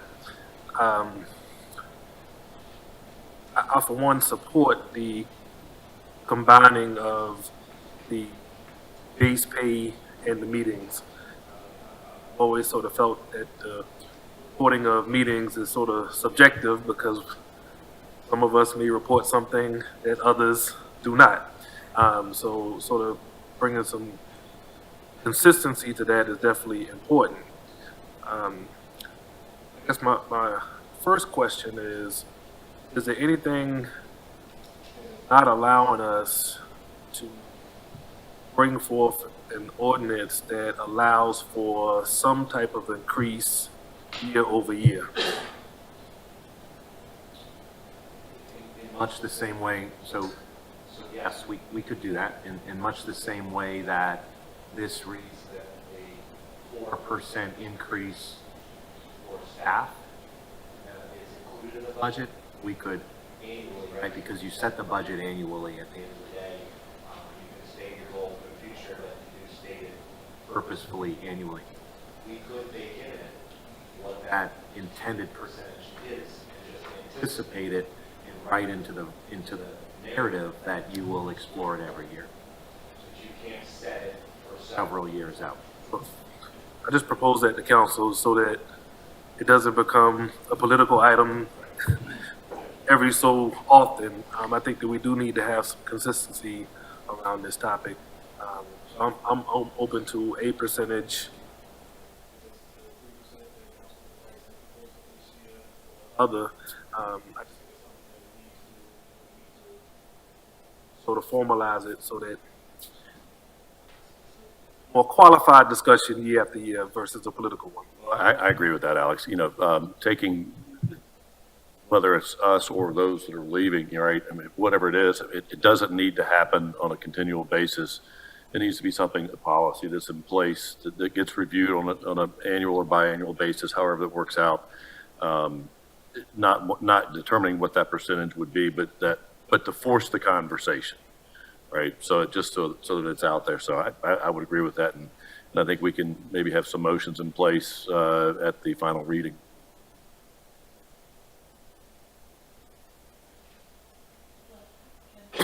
I'll just add to that conversation. I don't think I'm as comfortable with having an expectation that year after year there is a percentage increase, because that could quite quickly become something in a realm of, would make me personally uncomfortable. So should it be 12 years that we wait to have this conversation out loud? That's probably too much. What right? I was saying was that forces the conversation every 2 years. Does. No, I'm just saying, No, not I a percentage, but to Okay. force the conversation so that it is something that is addressed, so that it doesn't go 12 years without being discussed. And in fairness, I think there have been discussions, they just have always been kind of road. And even last year's budget, correct me if I'm wrong, we actually did vote to include those stipends into and make it one, but because of the election cycle, that wasn't able to take place. So that piece of it. That's an important part. The vote was last year, and I should have said that. You did vote last year to combine them. Because of the election, our finance director didn't ordinance that way, knowing we would address it this year. Right back here, at least addressing that one. I think that we can get past that to combine them. Just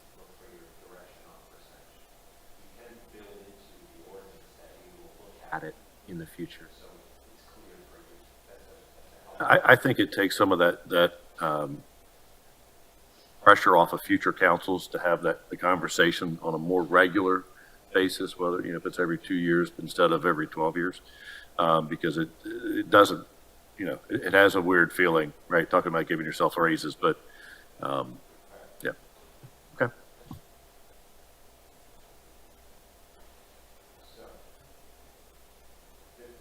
3, 8. I'm comfortable with a recommended 15%. Rounded to the nearest 100.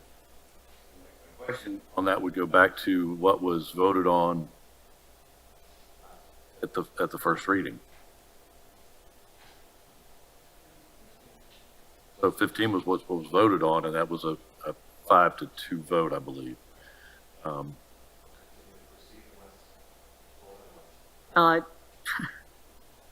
I do not want to vote no on second reading. But I can't vote for 15%. I would urge my colleagues to think again about this. Let's look at somewhere between 3 and 15%. There are two separate provisions at play here. One is the budget ordinance itself. The other one is a separate municipal code provision. Separate those two out, take it out of the budget ordinance amendment, and for those who want to propose, pardon me, a 15% increase, could put it in the amended language in the municipal code that we have and not put it in the budget ordinance amendment, because that's the general way that you do it, and you don't put the two of them together. For those who don't know what I'm talking about, we have a land management code, which is separate from a municipal code. And then we have a budget ordinance annually. Normally, you don't change the municipal code and the budget ordinance. That's what's proposed this year. So my request would be to pull out that so we can vote separately on the salary amount.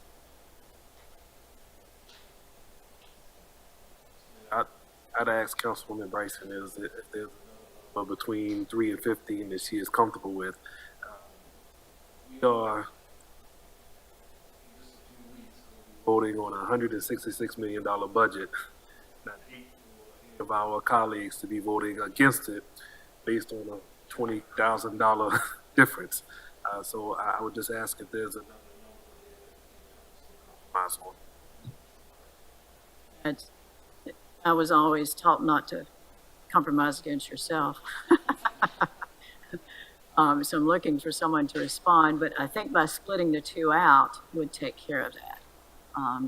And all we have to do is have first reading on the municipal code at the June 7 meeting and the second meeting on the municipal code provision. And you can bake into the budget a 15%. But if we don't approve that, then guess what? We move it from one fund to another. I will take a look at that. I will talk with Curtis through that a little bit and try my counterpart over here. I see him taking notes and doing some research. So we can look at that and I'll share. I'm not quite tracking it. At the end of the day, you're going to vote a budget for the actual salary adjustment, whether it's in the municipal code or not. It's still coming forward at 15% unless told otherwise. So Yeah, how we get there? Yeah, it's an amount sitting there in the budget, but if we don't amend the municipal code to change the salary, to put salary and stipend together and to change the total amount, or if it's a lesser amount, then you just have a little bit extra left in that line item that you're not spending.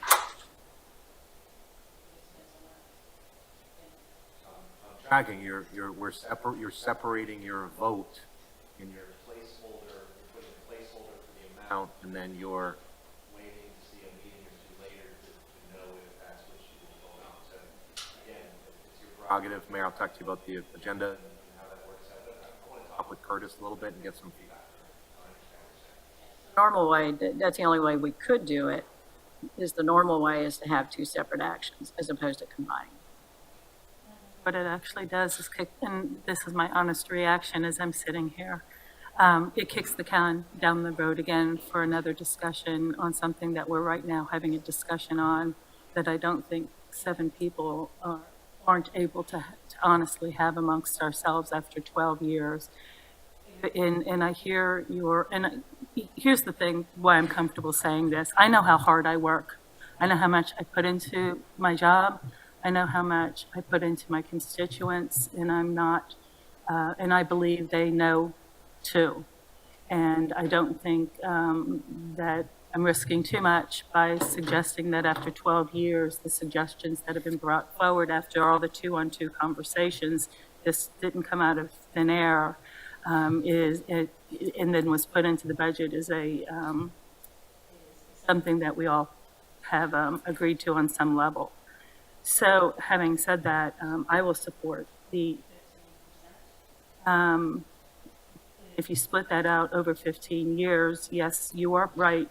Perhaps in the last year, maybe even the last 3 years, people haven't gotten a cost of living raise themselves over the last 12 years. I would bet they have. So, and this is still a fraction of what that would have otherwise. And I'll chime in on this is, I've said it to the other council members before. There is a tremendous amount of time that goes into all of our positions and it's it's self-sought, not self-chosen. But if we want to have a younger generation step up to council and run, it may be an opportunity for them to do that with a higher council salary, and that's what I look at. I've told you all how many meetings I had in the 12-month time frame, well over 485. But I don't do it for the money, but I also look at what is the opportunity to bring in some additional younger council individuals in the future, and if that plays a part or not. I can't answer that, but I would hate for it to play a negative part. Younger than all of us. Younger than me. Younger than me. But I would say that's absolutely true, Mayor, in terms of trying to encourage younger people who are trying to support their families. But I would also acknowledge the fact that there are a lot of people our age, right, who are also still supporting families and have expenses. And if we even want people our age who are in that category, it's a good move to appreciate their time and value to the community. So otherwise, you simply rely on people who've made a lot of money, who are retired, who have an incredible amount of dedication to public service. So I think it evens out across the board. And maybe the last thing I'll say on this is that at the first reading, the motion was made, which failed, and then a vote was taken, and that's what I'm hanging my hat on. I'm hopeful that folks have had some time to contemplate since then. I said I don't negotiate against myself, but I did look at two other things. I did look at the Municipal Association of South Carolina's compensation report. In Florence, South Carolina, has a population of 39,899, total full-time employees 470, annual budget of just under $106 million. Council member's salary is $15,810. Mayor's salary is $18,266. And we can argue which is a better place to live, Hilton Head Island or Florence, South Carolina. But, you know, one other option to consider is, instead of a percentage increase, is to go with a flat amount. And instead of a 3% increase at just under $33,500, I could go to a flat $2,000 increase for the mayor at $34,500, and a flat amount $1,200 increase for town council members to $21,500. Flat amount, not a percentage increase. Comments on that?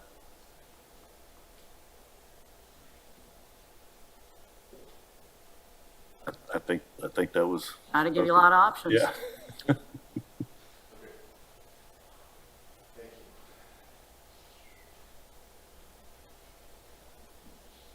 time's sake, I can go as fast or as slow as you want me to.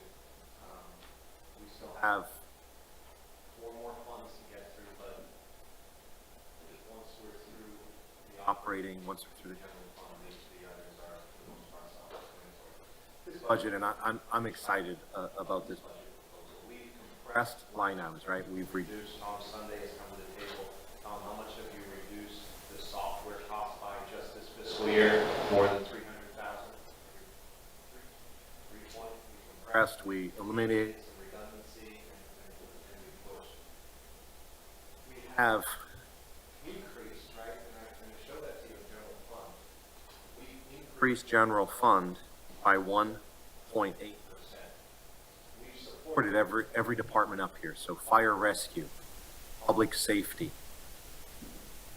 finance, human resources, technology and innovation, facilities and management. You see that some of these are on the page, higher page of facilities, enhanced landscape management, lighting, solid waste, recycling. I was shocked by a couple positive comments on social media recently where somebody was telling us, really, Brian McAwee, Sean, Island resident for more than 30 years, really excited about the improvements to our island's built environment. We support beach park and beach park enhancements, wayfinding, bike racks, trash, right-of-way maintenance, including safety projects, the Parkway. Some of that's maintenance dollars, not all of it's capital. And then on and on and on, right? Litter patrol townwide, beach services, and the franchise agreement that I know we'll talk about either at the next meeting or the first meeting in June. Supports some implementation of our island solid waste recycling findings. We will, through this budget, put those big belly trash compactors, the solar powered trash and recycling pieces equipment at all of our beach parks, amongst some other investments. It supports your recent approval of the RBC Heritage contract, but even above and beyond that, the heritage prep, the banners, the landscaping, general cleanup. Supports planning and community development, right? We talked about LMO and district plans. It supports our transportation team, our marketing and communications, our Office of Cultural Affairs, townwide. Townwide is a fund that allows me to manage directly. That townwide fund, there's $550 a month stipend for our 20 Beaufort County Sheriff's officers that live on the island. That's $132,000 cost. And then it continues to accrue the $2 million per year, right, in fund balance. I believe this year there's some significant savings, and we intend to get through that litigation sooner than later. Time being, it still covers the $2 million expenditure. I was asked to explain the differential. Also supports brand new microphones.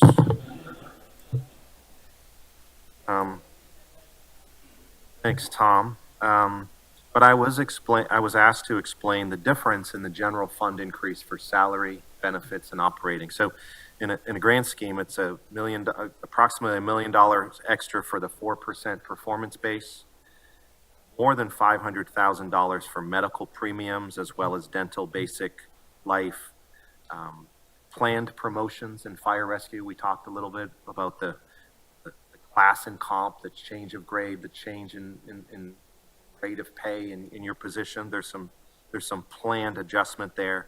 It funds the first full year of some FTEs and PTs up from last year, right? We started some in January, so it captures that now full year and the planned promotions, as well as the planned fire rescue overtime. So I think that it does a good job. I was also asked to explain in the staff report. If you look at the staff report in general fund, you'll see some new departments.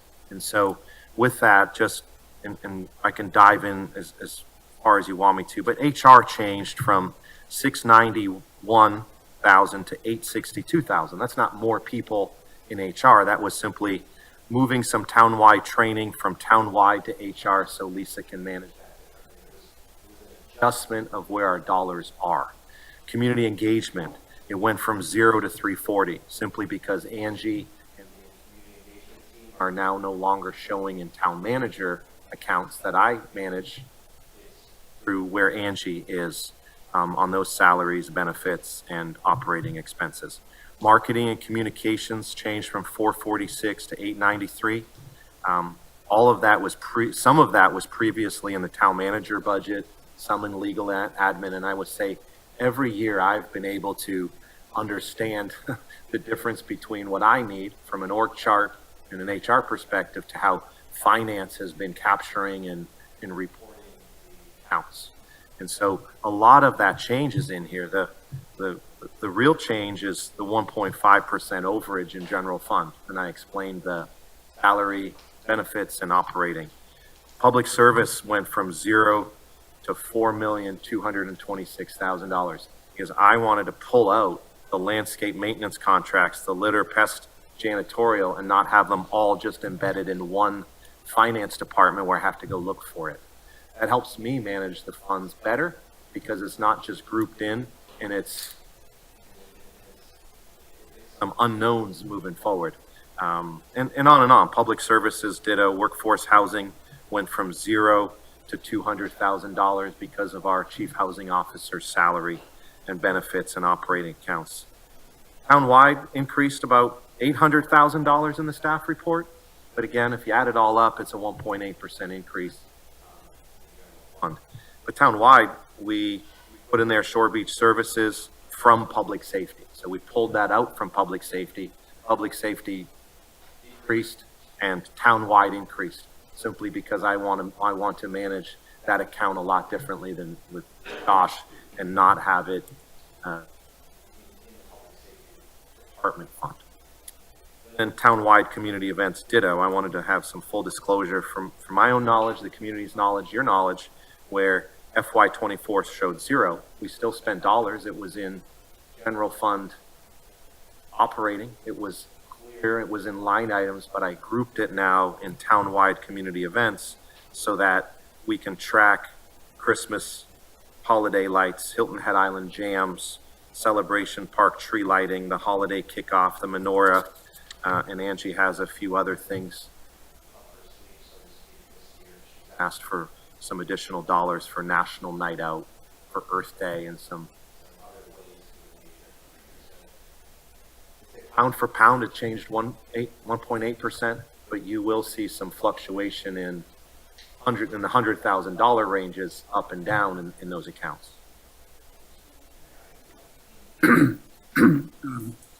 Mark, I think there's been a significant change the way we approach community since you've been hired.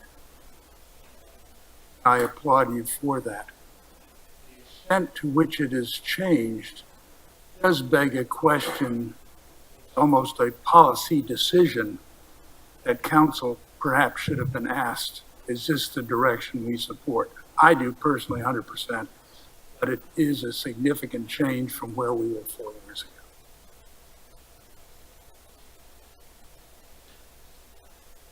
I don't want to make this meeting We're heading long. in the right direction. I don't want to make this meeting any longer than it needs to be, but a lot of those questions we discussed, and thank you for taking the time to spell that out, because to me it also makes sense that it's far more clear.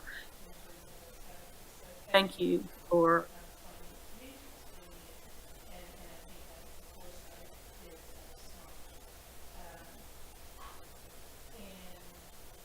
one of the things that I love about the direction brought up is that this is far more resident focused in terms of bringing us all together, island-wide community.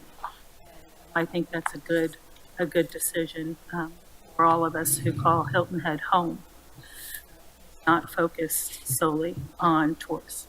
Thank you. Mark, I'll just add on the changing of the format of the budget by separating these things out does bring more transparency, not only to us, but to the entire community to see how things are flowing and moving forward as we go through a mid-year budget analysis. So.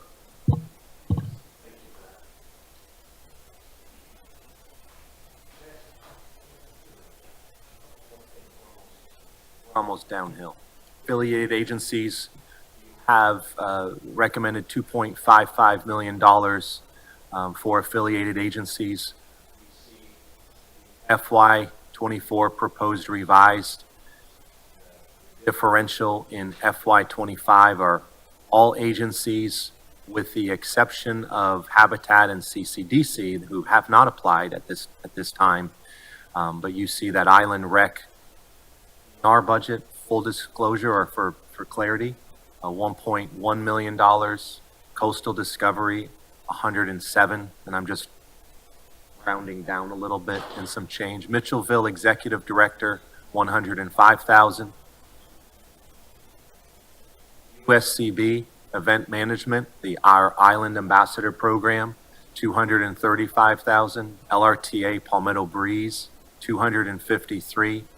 Our 14th Circuit Solicitor, both from a multidisciplinary and career criminal program, 168,000 total. Beaufort County Economic Development Corp, $40,000. Heritage Classic, 400,000, and Sea Turtle Patrol of Hilton Head Island, 73,400. So that's a total of $2.55641 million. It came from an application that went live in January. It went through Finance and Administrative Committee. Finance and Administrative Committee voted and pushed that forward to me. I'm simply put in the budget exactly as asked. I want to make a quick note, if you go back real quick. There was a discussion about the 14th Circuit Solicitor about working with the county to get additional funding from them to make up the difference that they're not funded as equitably as other circuit courts, and that will be something that we'll be going forward to see how that can be addressed so they get their full funding really from the county. Josh has that note. We talked about it a couple days ago. All right, real quick too. I I had some feedback. So we are through general fund. Get through the other few accounts, but before we do, I want to talk a little bit about the budget ordinance. Last meeting, I shared with you the rationale behind amending in our budget ordinance section 5, transfer of funds. The way our current budget ordinance reads in the transfer of funds, it shares that general fund is adopted at the department level. So that means town council to council, manager, finance, HR. The debt service fund adopted at the fund level, so all in, so personnel, or at the fund level, sorry. Stormwater is adopted at the specific levels, personnel, benefits, debt, operations, maintenance, transfers to general fund. So there's some specificity in stormwater, different than debt, different and more specific than general. And then capital projects are adopted at the project level. So Islanders Beach Park, that's the project level. Dreesen Beach Park, that's the project level. And that the town manager is authorized, regardless of how that reads, this is language that I inherited, I'm authorized to transfer amounts up to $100,000. Larger transfers require town council approval. So a couple things. So as I would take communications from its current place and have it aligned directly with me on the, sorry for drawing it, on the staff report in general fund, you see communication probably under a different department right now than executive. But if I make that change, that's more than $100,000 transfer to me. All I'm asking you to do is say, same as last year, with the exception that I can transfer people, and with the people, if there's some travel, training, or whatever with that. So I would like to be able to structure as I need to that.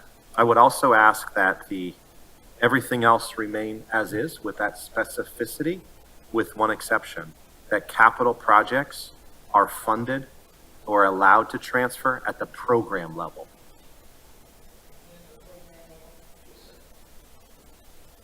That's the only, may I move people, and with people come their salary and dollars, and I didn't just propose you the language. I took a look, as we look at municipal association, we compare our partners and best practices. I looked at Rock Hill, Greenville, Mount Pleasant. I looked at Aiken. I looked at Spartanburg. I looked at where I used to live and work before here. And I'm simply just asking for some flexibility in those two lines. So I'd like at least some feedback on that, or a different proposal. Comments or acceptance from council? General comments? Questions? I'll start. I'll take it in two parts. One, as far as the employment movement, I for one am okay with him having that flexibility. He is a CEO. He is our only employee, so we don't need to get involved in that anyway. So I would prefer he have the ability to do that. And as far as the CIP program is concerned, I'm understanding that you would be able to move at the program level, but are you still at that 100K threshold? Is what you're proposing? I'm not proposing to take $1 out of parks and put it in roads. I want that threshold to be 0, unless you approve that. Because I feel strongly that by adopting your capital improvement program, you're adopting the policy of roads. This is a little different than the policy of beaches. So if beaches is 17 million, it will stay at 17 million unless you vote otherwise.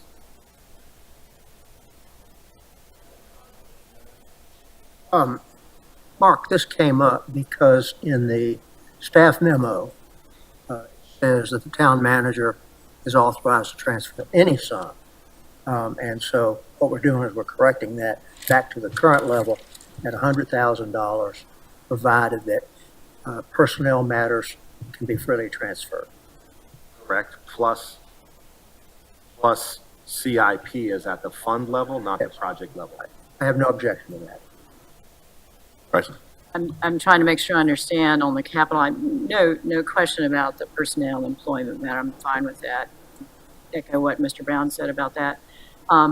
But for the capital improvement projects, as I understand it, you're talking about that you could do it at the program level, but not project level, if I understand that right.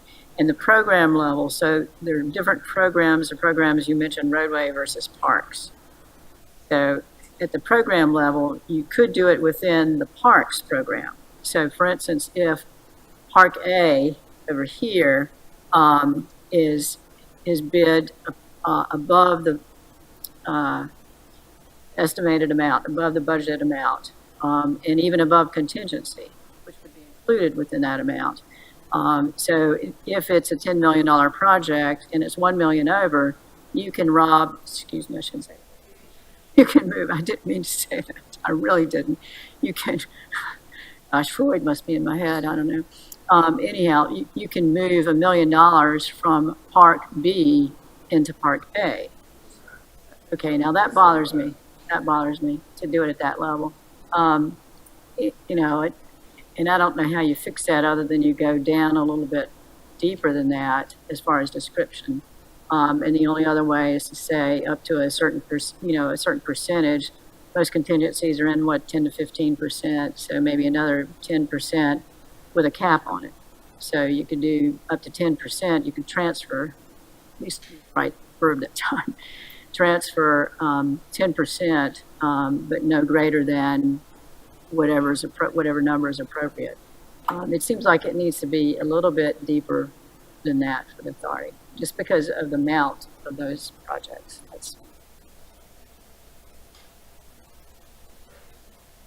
Thank you, Mayor. Council evaluates the town manager annually, but not on line items, so I'm completely in agreement with CIP.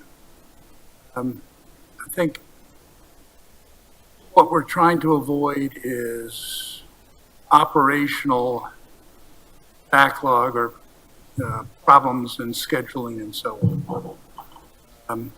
So I'm in support of giving you that freedom, but another way of looking at it, that there's a line item for the entire program contingency. Could increase the contingency to allow more flexibility, but I'm not going to push that point because I think you need, and the town needs you to be able to move expeditiously to get things done. Clearly, we have a lot of pass-throughs, and maybe this would help.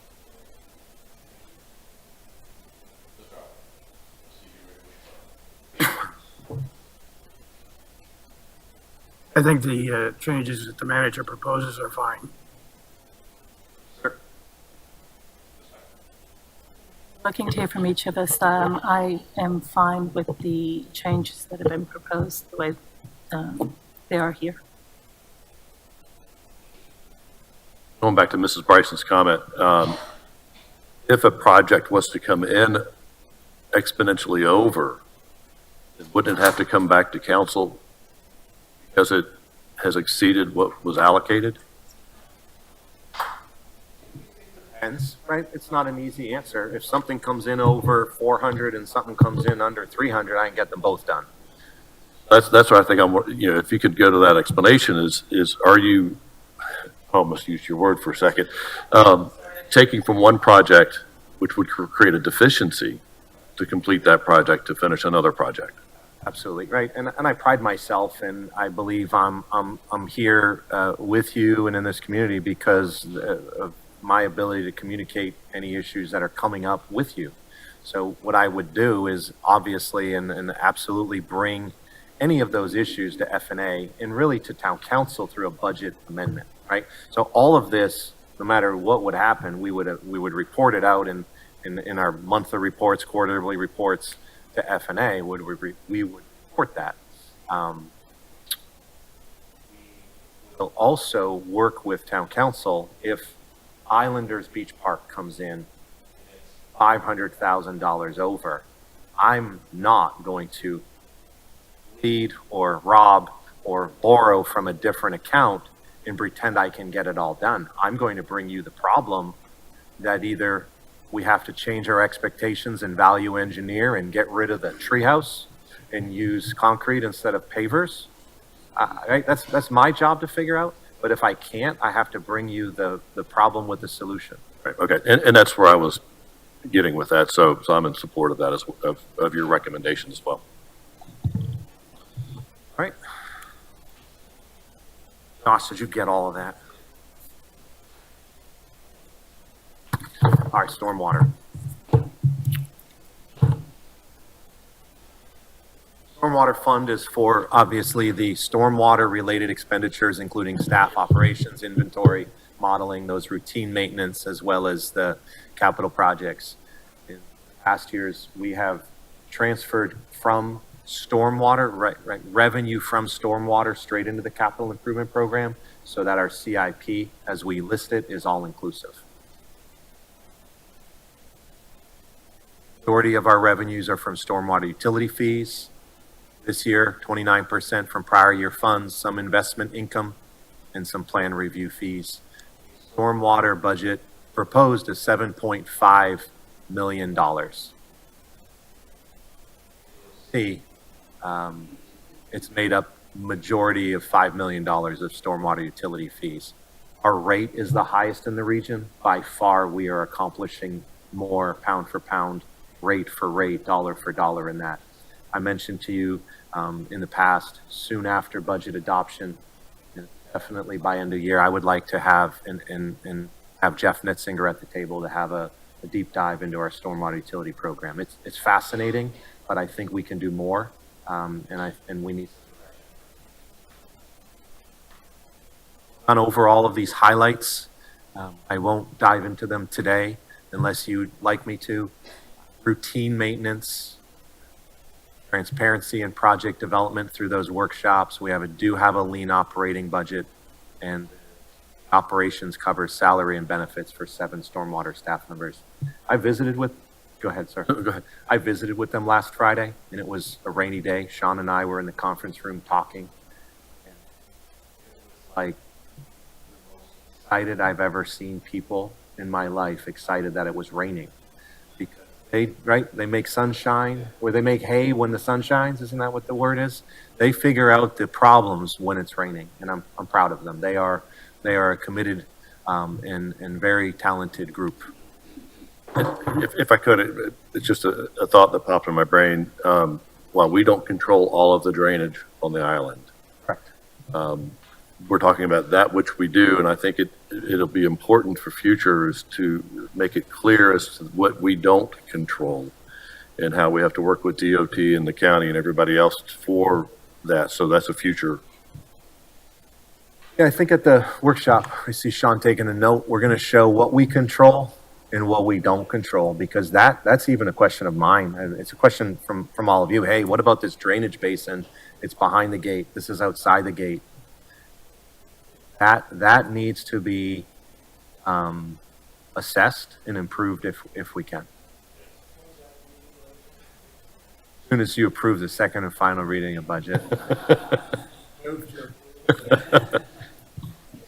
I can just thank you for bringing that up, Mayor, because there are areas of concern with regard to stormwater, and when it rains, some of us aren't making hay. We are finding our rain boots so we can slush through and down our neighborhoods, and that's not because the town has done anything insufficient. The town is great with what they're doing, but those areas that are controlled by the county are problematic. And so thank you for bringing that up, because there has to be a solution to that, to be fairness to all the residents on the island. But secondly, on that first slide that was part of the stormwater topic being brought up, had to do with resiliency, right? Within the town, island, and island resiliency. So all of this, we cannot provide island resiliency if we are not managing the stormwater for all the communities across the island. And so for what we do great. for what isn't under our control, it's another matter. But not, without having that piece included in what the town does, island resiliency is not happening, in my mind. So someone can correct me if they see it differently, but you can't have a whole with differing parts. This will be one of the next things that will be It's a tackled. topic, right? Yeah. And Yeah. to tee it up, there's the federal system, right? The state system, the county system, the town system, the private system, right? The private being private property owner, let alone the planned unit development, master planned community system. And then there's the unknown, right? There's that's not my ditch, that's your ditch. That's a ditch that travels over property lines. And so I think from an assessment, I think the fact that we are building this resilience plan, we talked a lot about it. At the end of the day, that project, the resilience plan should assess everything you're talking about and point us to the future for the little things that I don't think we're doing well and more of the big things that we do well, right? What's a major lift for island resiliency? Beach renourishment. What's a major lift for island resiliency? The pump stations in the Lawton Canal, right? The Wexford pump station. We do those things well, but what we need to continue to do is it's blocking and tackling, clean the ditches, look at the parking lots that are flooding and make sure homes aren't flooding up and downstream, really. So I think that stormwater will pay dividends, but we're going to know a lot more with that resilience plan. I could jump in. I'm glad we've got somebody on board to begin the resilience plan. I'm looking forward to that. But also, I know we're going to be doing a rate study, which would be tied to whatever the resilience plan needs are as well. And while we're talking about ditches, I have to make a request from a constituent who said, can we please find out about cleaning out the drainage ditches along Gumtree Road and Katie Miller Drive?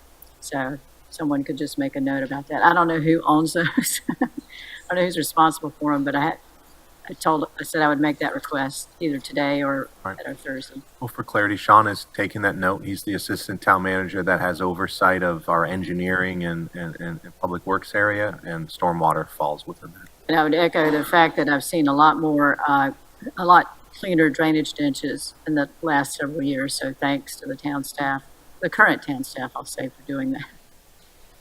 An improvement.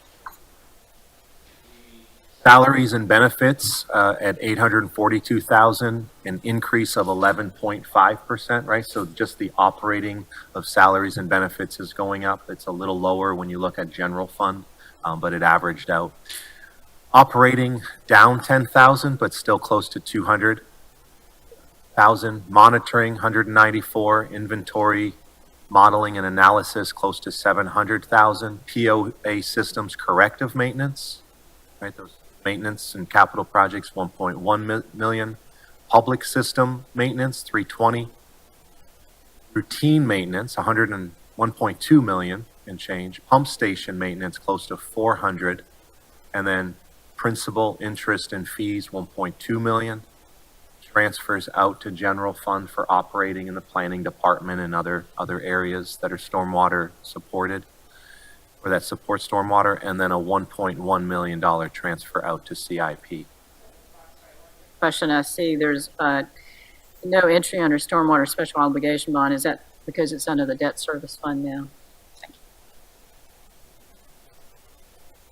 So our service delivery, right, we some years ago had another fund, state mandated unfunded permit. Our MS4 permit is a special state permit that we have to administrate, right? Approve and oversee and report on. Our funds support our inventory and modeling, routine maintenance, our channels, our streets and our ponds, our pump station maintenance, monitoring through tides, weather, and water quality measures, and the corrective maintenance in those systems. Brown that asked me, of the agreements that we have, what's new and are they standardized? So, Sean, do you want to weigh in on a little bit of this? Yeah, some very simple answer. There's 4 new applicants, but our stormwater agreements are standard. There's been no changes to the agreements that have been put in place here recently. You can see the four listed here: Victoria Square, Jarvis Creek, Broad Creek Landing, Rebo Island are applicants that are currently have approached the town. Number of agreements was updated since my last slide, so forgive me. I think it was 17. We actually have 22. I sat with Jeff on Friday with Sean, paired them all out. We have 22 agreements, 4 have applied, and we've processed those accordingly.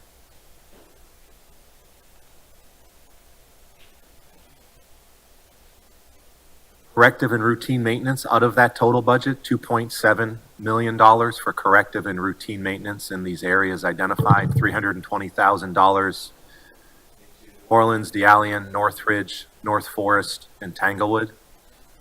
$1.1 million into the POA systems and PD, Sea Pines, HHP, Chinaberry, and Palmetto Hall.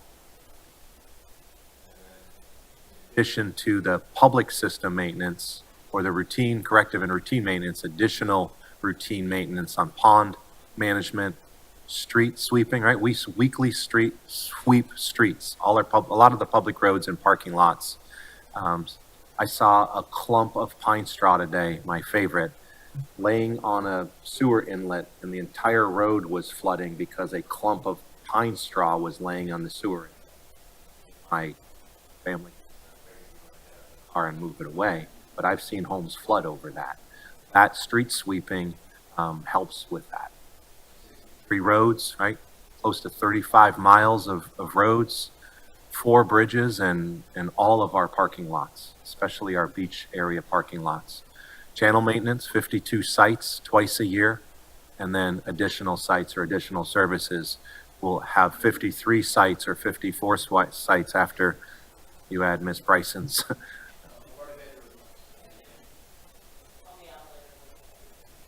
Our resilience initiative, yes, sir? Question on that maintenance.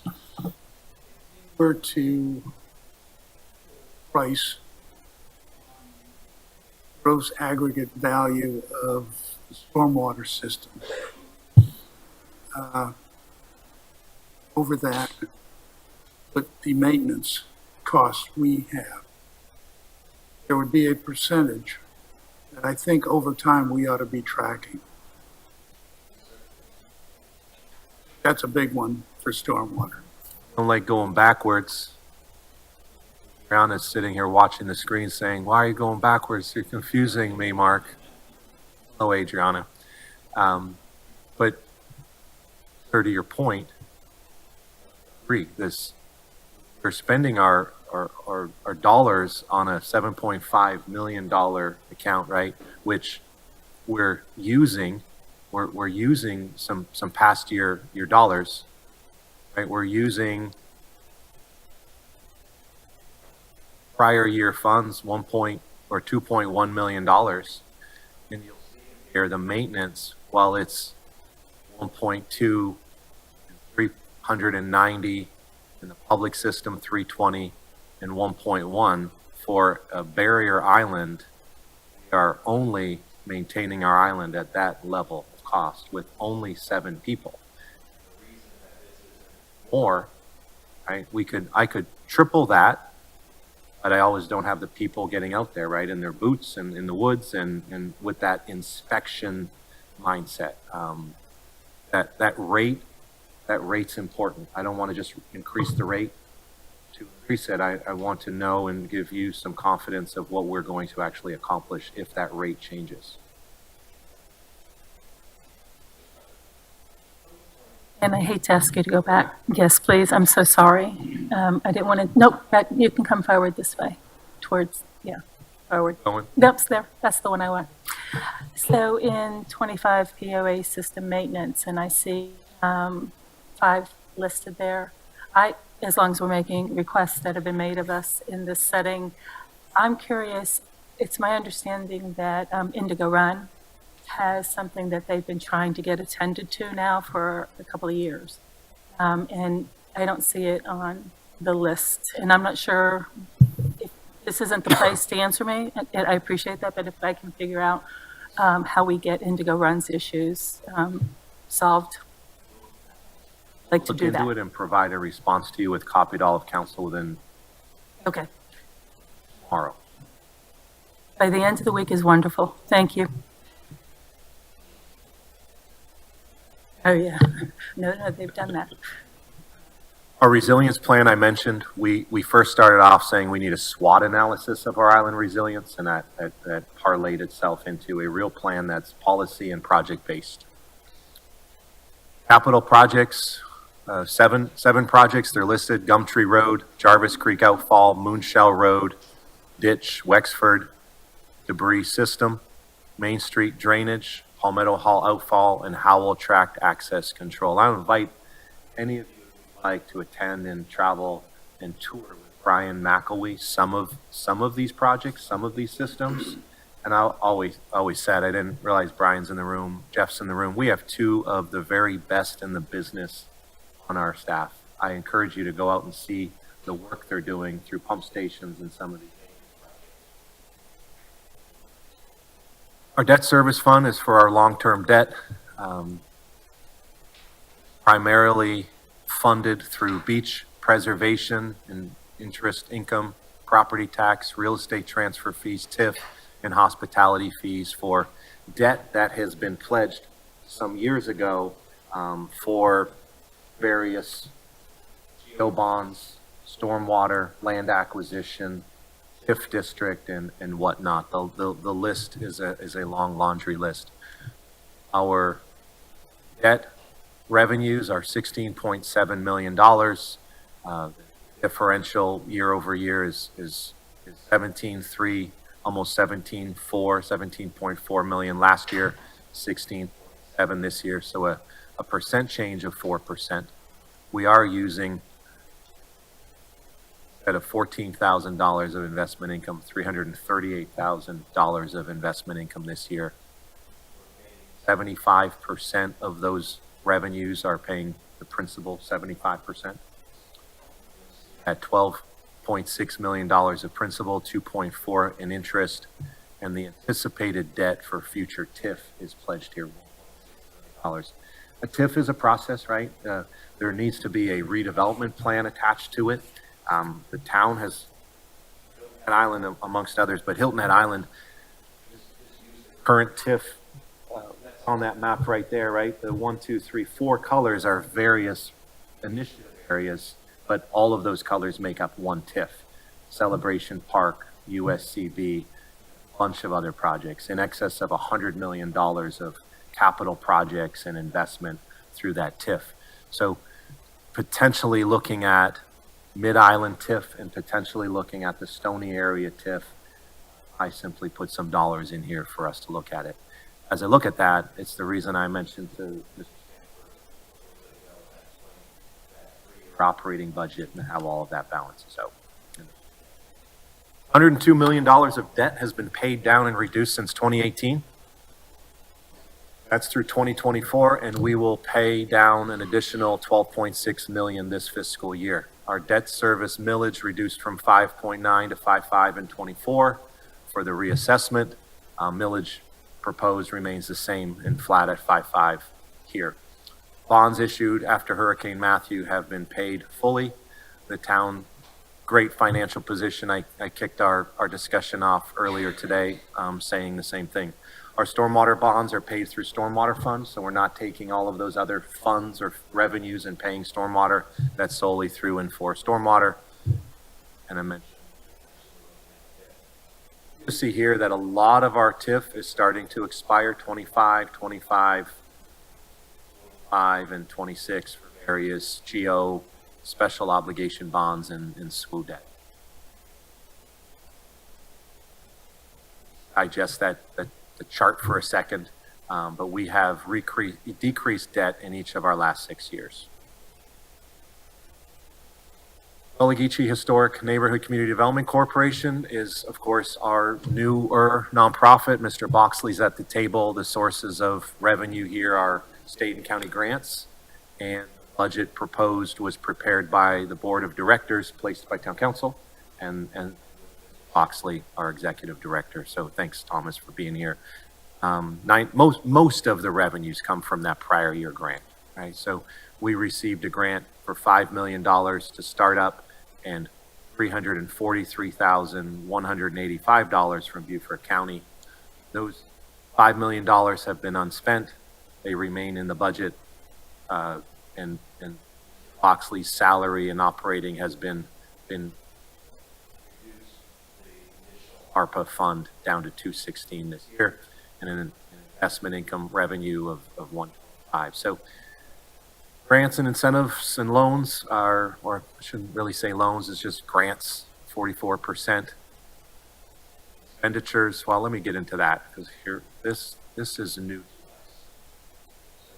Proposed budget shows a $200,000 personnel and benefit cost, operating at 65, professional services at 310, grants and incentive loans at 1.5, cap outlay and land acquisition at 1.2, and project expenses and contingency for a total expenditure of 3.4 and a planned ending fund balance, which is there, but it's not formally in fund balance yet, planned for close to $2 million fund balance this fiscal year.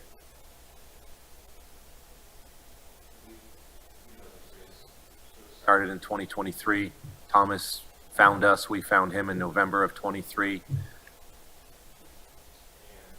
Board approved budget forward in March of 2024 for personnel, those operating expenses, professional services.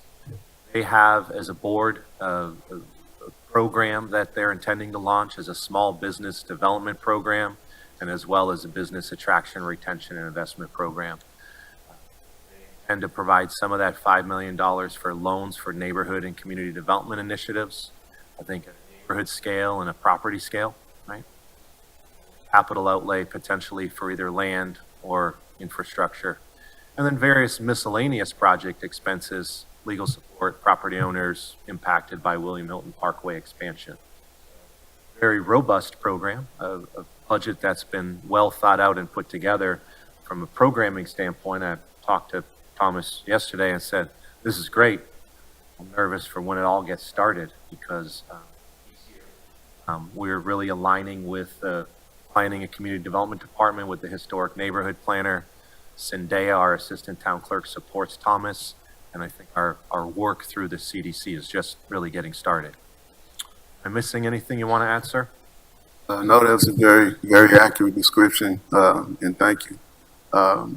Yes, we are just really getting started. A majority of our work has been involved in some pre-planning, as well as jumping right into one of the emergent issues, which is our William Hilton Parkway expansion.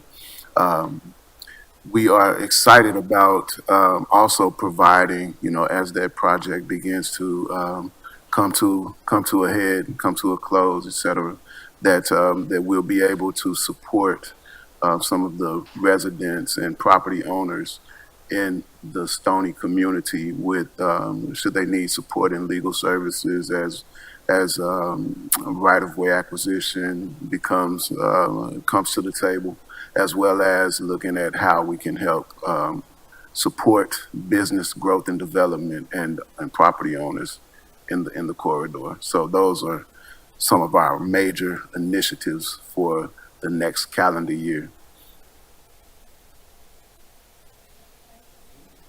So on the previous slide.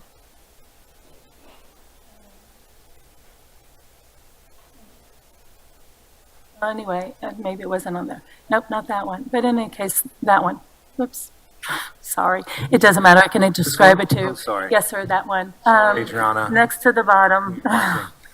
Poor Adriana. And this is probably a very simplest, I'm a simple girl, so I ask a lot of questions, and it helps me when people are patient and answer. So capital outlay for land easement, acquisition, and public infrastructure. The only piece of that I don't understand is land acquisition, and I do understand land acquisition, but once land is acquired, who does that land belong to? The nonprofit or the town, or? Would be the property of the Community Development Corporation, and it would fit within our mission of actually preserving Gullah lands for future utilization by Gullah people as we begin to build out the infrastructure necessary for Gullah people to be able to take advantage of those 3 million visitors and that $3.6 billion economic impact. We love to be able to create businesses in the historic neighborhoods that can support the tourism industry. Land preservation, absolutely.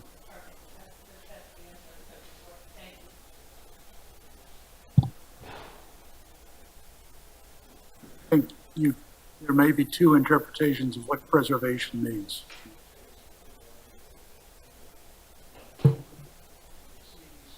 Not looking at necessarily preserving it as green open space, because it could conceivably be part of a business plan for the community.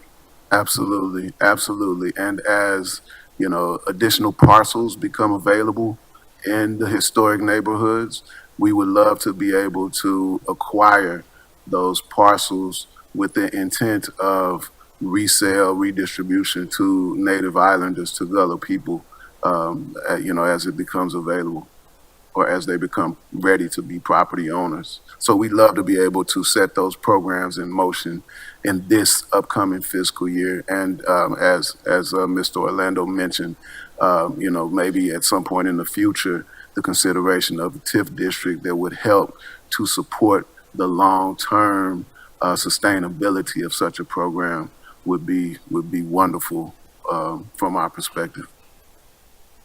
And thank you, David, for the distinction. So I can see the rationale for the purchase of the land to benefit the economic development of business in that area. So what I still have a big question about and wonder about how town council's involvement in it is the built environment that would come from that, and Absolutely. and I'll be excited and interested along the way, and also keeping that green space as part of all of that is desirable. We are working very closely with the Community Development Department, with Sean, his team, Missy and the team. Everybody has leaned in and is on board, and we're actually working on a couple of projects on behalf of some of the Native Island Gullah community as we speak. So there's a great synergy going on at this particular point in time. Ms. Bryson. So quick, I'm really glad you're here, Mr. Boxley, and glad to see this getting off the ground. Look forward to the work. I know you've already done a lot of great work with the board of directors, and I really appreciate that the board has come to us and board's budget that we're looking at. And the only note that I would have, I'm glad you mentioned some sort of future funding, whether it be a TIF or some other way, because looking at, the balance remaining, if it's all spent the next fiscal year, we need to find some more funding source. Another part of our future projections is how do we project for the future for this particular fund and the development corporations. Thank you. Thank you for that support as well. We will be, we have a 501c3 application pending. I'll be brief. A 501c3 application pending, and so once we receive that status, we can also begin to fundraise in different ways. So I'm done. Often I never touched it, just for the record. All right. Tommy's hurrying me. Thank you. Thank you for preparing the budget. I would like to say a special thank you to our Community Development Corporation Board of Directors, right? Chair Peaches Peterson and the board collectively. I know Councilman Brown, Councilman Ames on the board, but several others that helped prepare the budget, but also thinking through the programs to align the budget, not just coming this year like last with some places. My lens, I have some confidence to know how those dollars are going to be pledged and really what I need to do to support Mr. Boxley as the exec director internally and then the whole organization. So not a one-man show. It's definitely a team effort and a team sport here. So thanks to the board for bringing us something that we understand and is aligned with the dollars that are available. Housing fund. So our housing fund accounts for and reports the costs associated with development and implementation and delivery of those strategies and tactics identified by you at your recent strategic planning workshop. Said that 50% of the funds come from prior year, right? Those unspent funds. A transfer of $1 million, 5% for ATAX, so all inclusive, right, is $4 million. $1 million from state ATAX. Unlike last year, I'm putting those dollars, at least proposing to put them in this bucket, this fund straight from ATAX, that we use the ARPA funds that are already pledged for North Point as a revenue stream, and that prior year housing funds that you put as a council and voted last year, just move those.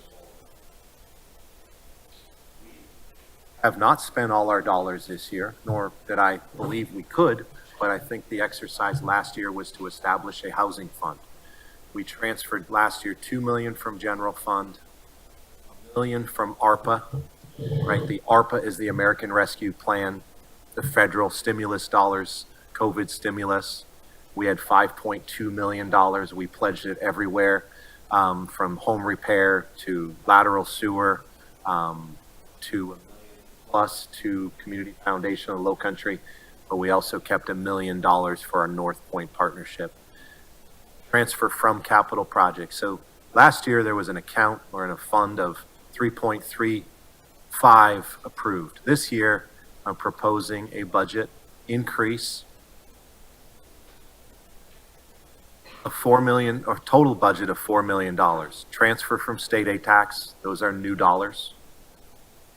Prior year housing funds, last year dollars, and prior year ARPA funds, last year dollars. So arguably we have a $4 million fund revenue proposed, and $1 million of that is new money. We've said that the majority of the funds, or I should say 37.5% of those, are for the Muddy Creek neighborhood stabilization capital improvements, road, water, sewer, stormwater, those physical improvements that will improve quality of life in the neighborhood and at the residential people scale. North Point, $1 million into our partnership agreement. There's 10% earmarked for soft costs. There's 2.2% held for our Beaufort Jasper Housing Trust dues. I have asked, Mayor Perry has asked me, and I've asked Beaufort Jasper Housing Trust to have their board chair and or executive director come to town council soon to provide you an update and answer any questions that you may have. And then also $1 million planned for Bryant Road, a potential, and again, you would approve any work here, but I'm pledging the dollars, a potential public-private partnership on the town land that was acquired this past year, the 7 acres, the old Rollers Mobile Home Park, as people tell me it was called. See those dollars laid out right there, the $1 million, the 1.5 for CIP, soft and infrastructure, a partnership fund, housing trust dues, and workforce housing soft costs. Soft costs are broken down into legal and market studies and due diligence, right? We spent some soft cost dollars on North Point.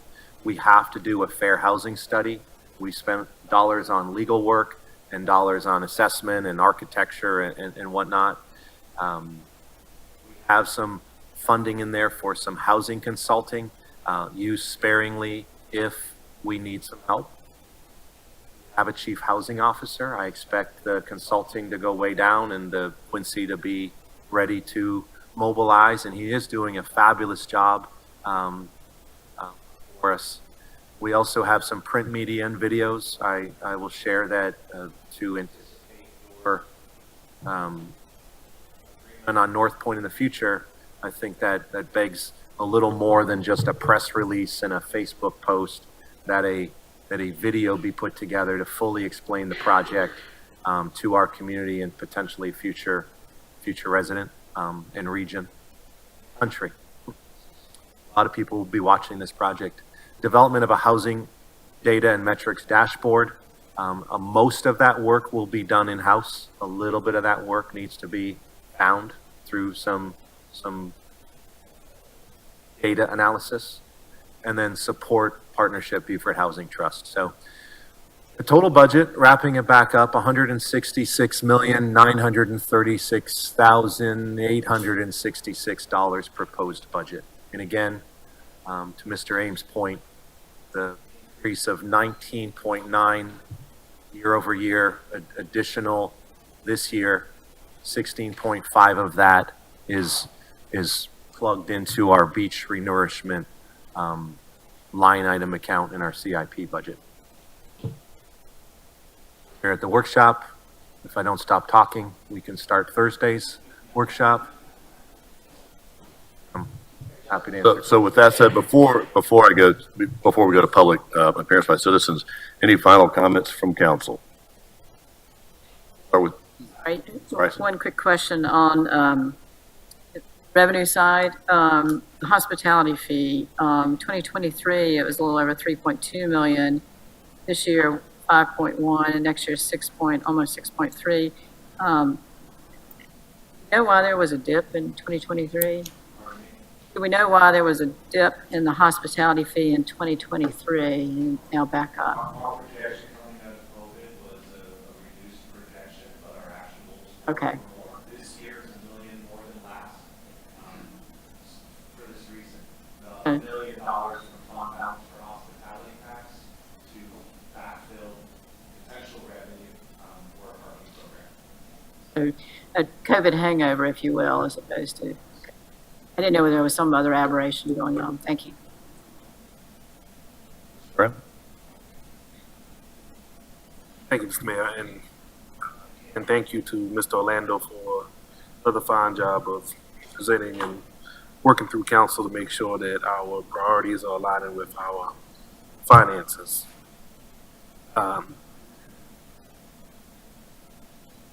We are experienced the influx in our bottom line over the last few years. And discussed today that sort of ate its way into more investment into our programs, really in a level of service, right? Which equates, in my mind, to quality of life as well. I want to continue to remind us that 52% of our budget is transferred in. A lot of those revenue sources sometimes arguably be nuances, problems, and so on, okay? I think we need to always be mindful of that our property tax collection doesn't even support our full-time employees, okay? So we've got to be reliant of a strong economy here when it comes from a business standpoint and even a tourism standpoint. So what I'm going to challenge the town manager with is, as we are reporting F&A, we made some assumptions, particularly in some of these line items of revenue that are maybe starting to dip a little bit. We need to be aware as to which line items are dipping and why they are dipping, so that we are not making decisions that are maybe affecting those dips, right? So I just ask that our reporting be, different in that mindset, so that we can be reporting back to full council as to where and when we need to make adjustments, but more importantly, how our policy decisions may be affecting some of that. Understand? Yes, sir. Mr. Ames? Thank you, Mayor. Mark, I really do have to recognize and thank you for, I consider to be a thorough and very productive sourcing of revenues beyond property taxes. I mean, if you go over the presentation line item by line item, the number of different sources that you are utilizing to keep property taxes down is really significant. Now, we're fortunate as a community to have all of those, and that's where we get into the balance that Mr. Brown was just referencing, and that is have a golden goose in the number of revenues that come from tourism, but it is playing havoc on our capacity to maintain a quality of life and quality of experience. And so I see that as the significant challenge going forward for this community. But again, I think that the budget that you have prepared, I support. I'm very enthusiastic about the amount of money that we can invest in improving facilities that will materially change the way we can behave and enjoy the community and the way visitors can enjoy it. Ms. Becker. I don't have much more to say other than what I've said already.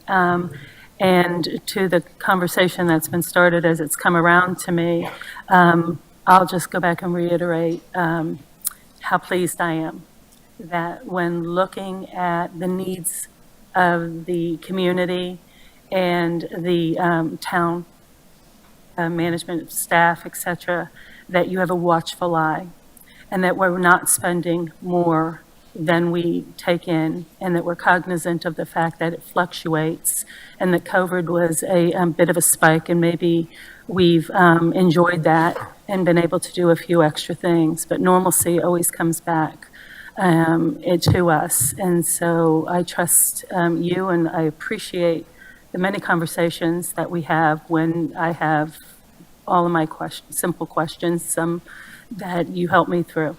So continue to watch so that that balance is there.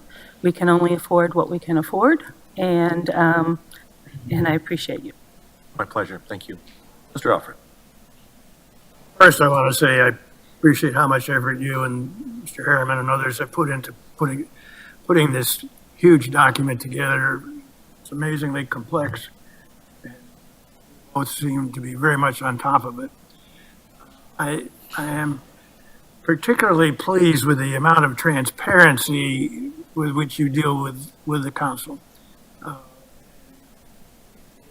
I have observed from prior experience, it is very easy for finance directors to want to protect the town or the city against new expenditures by the council.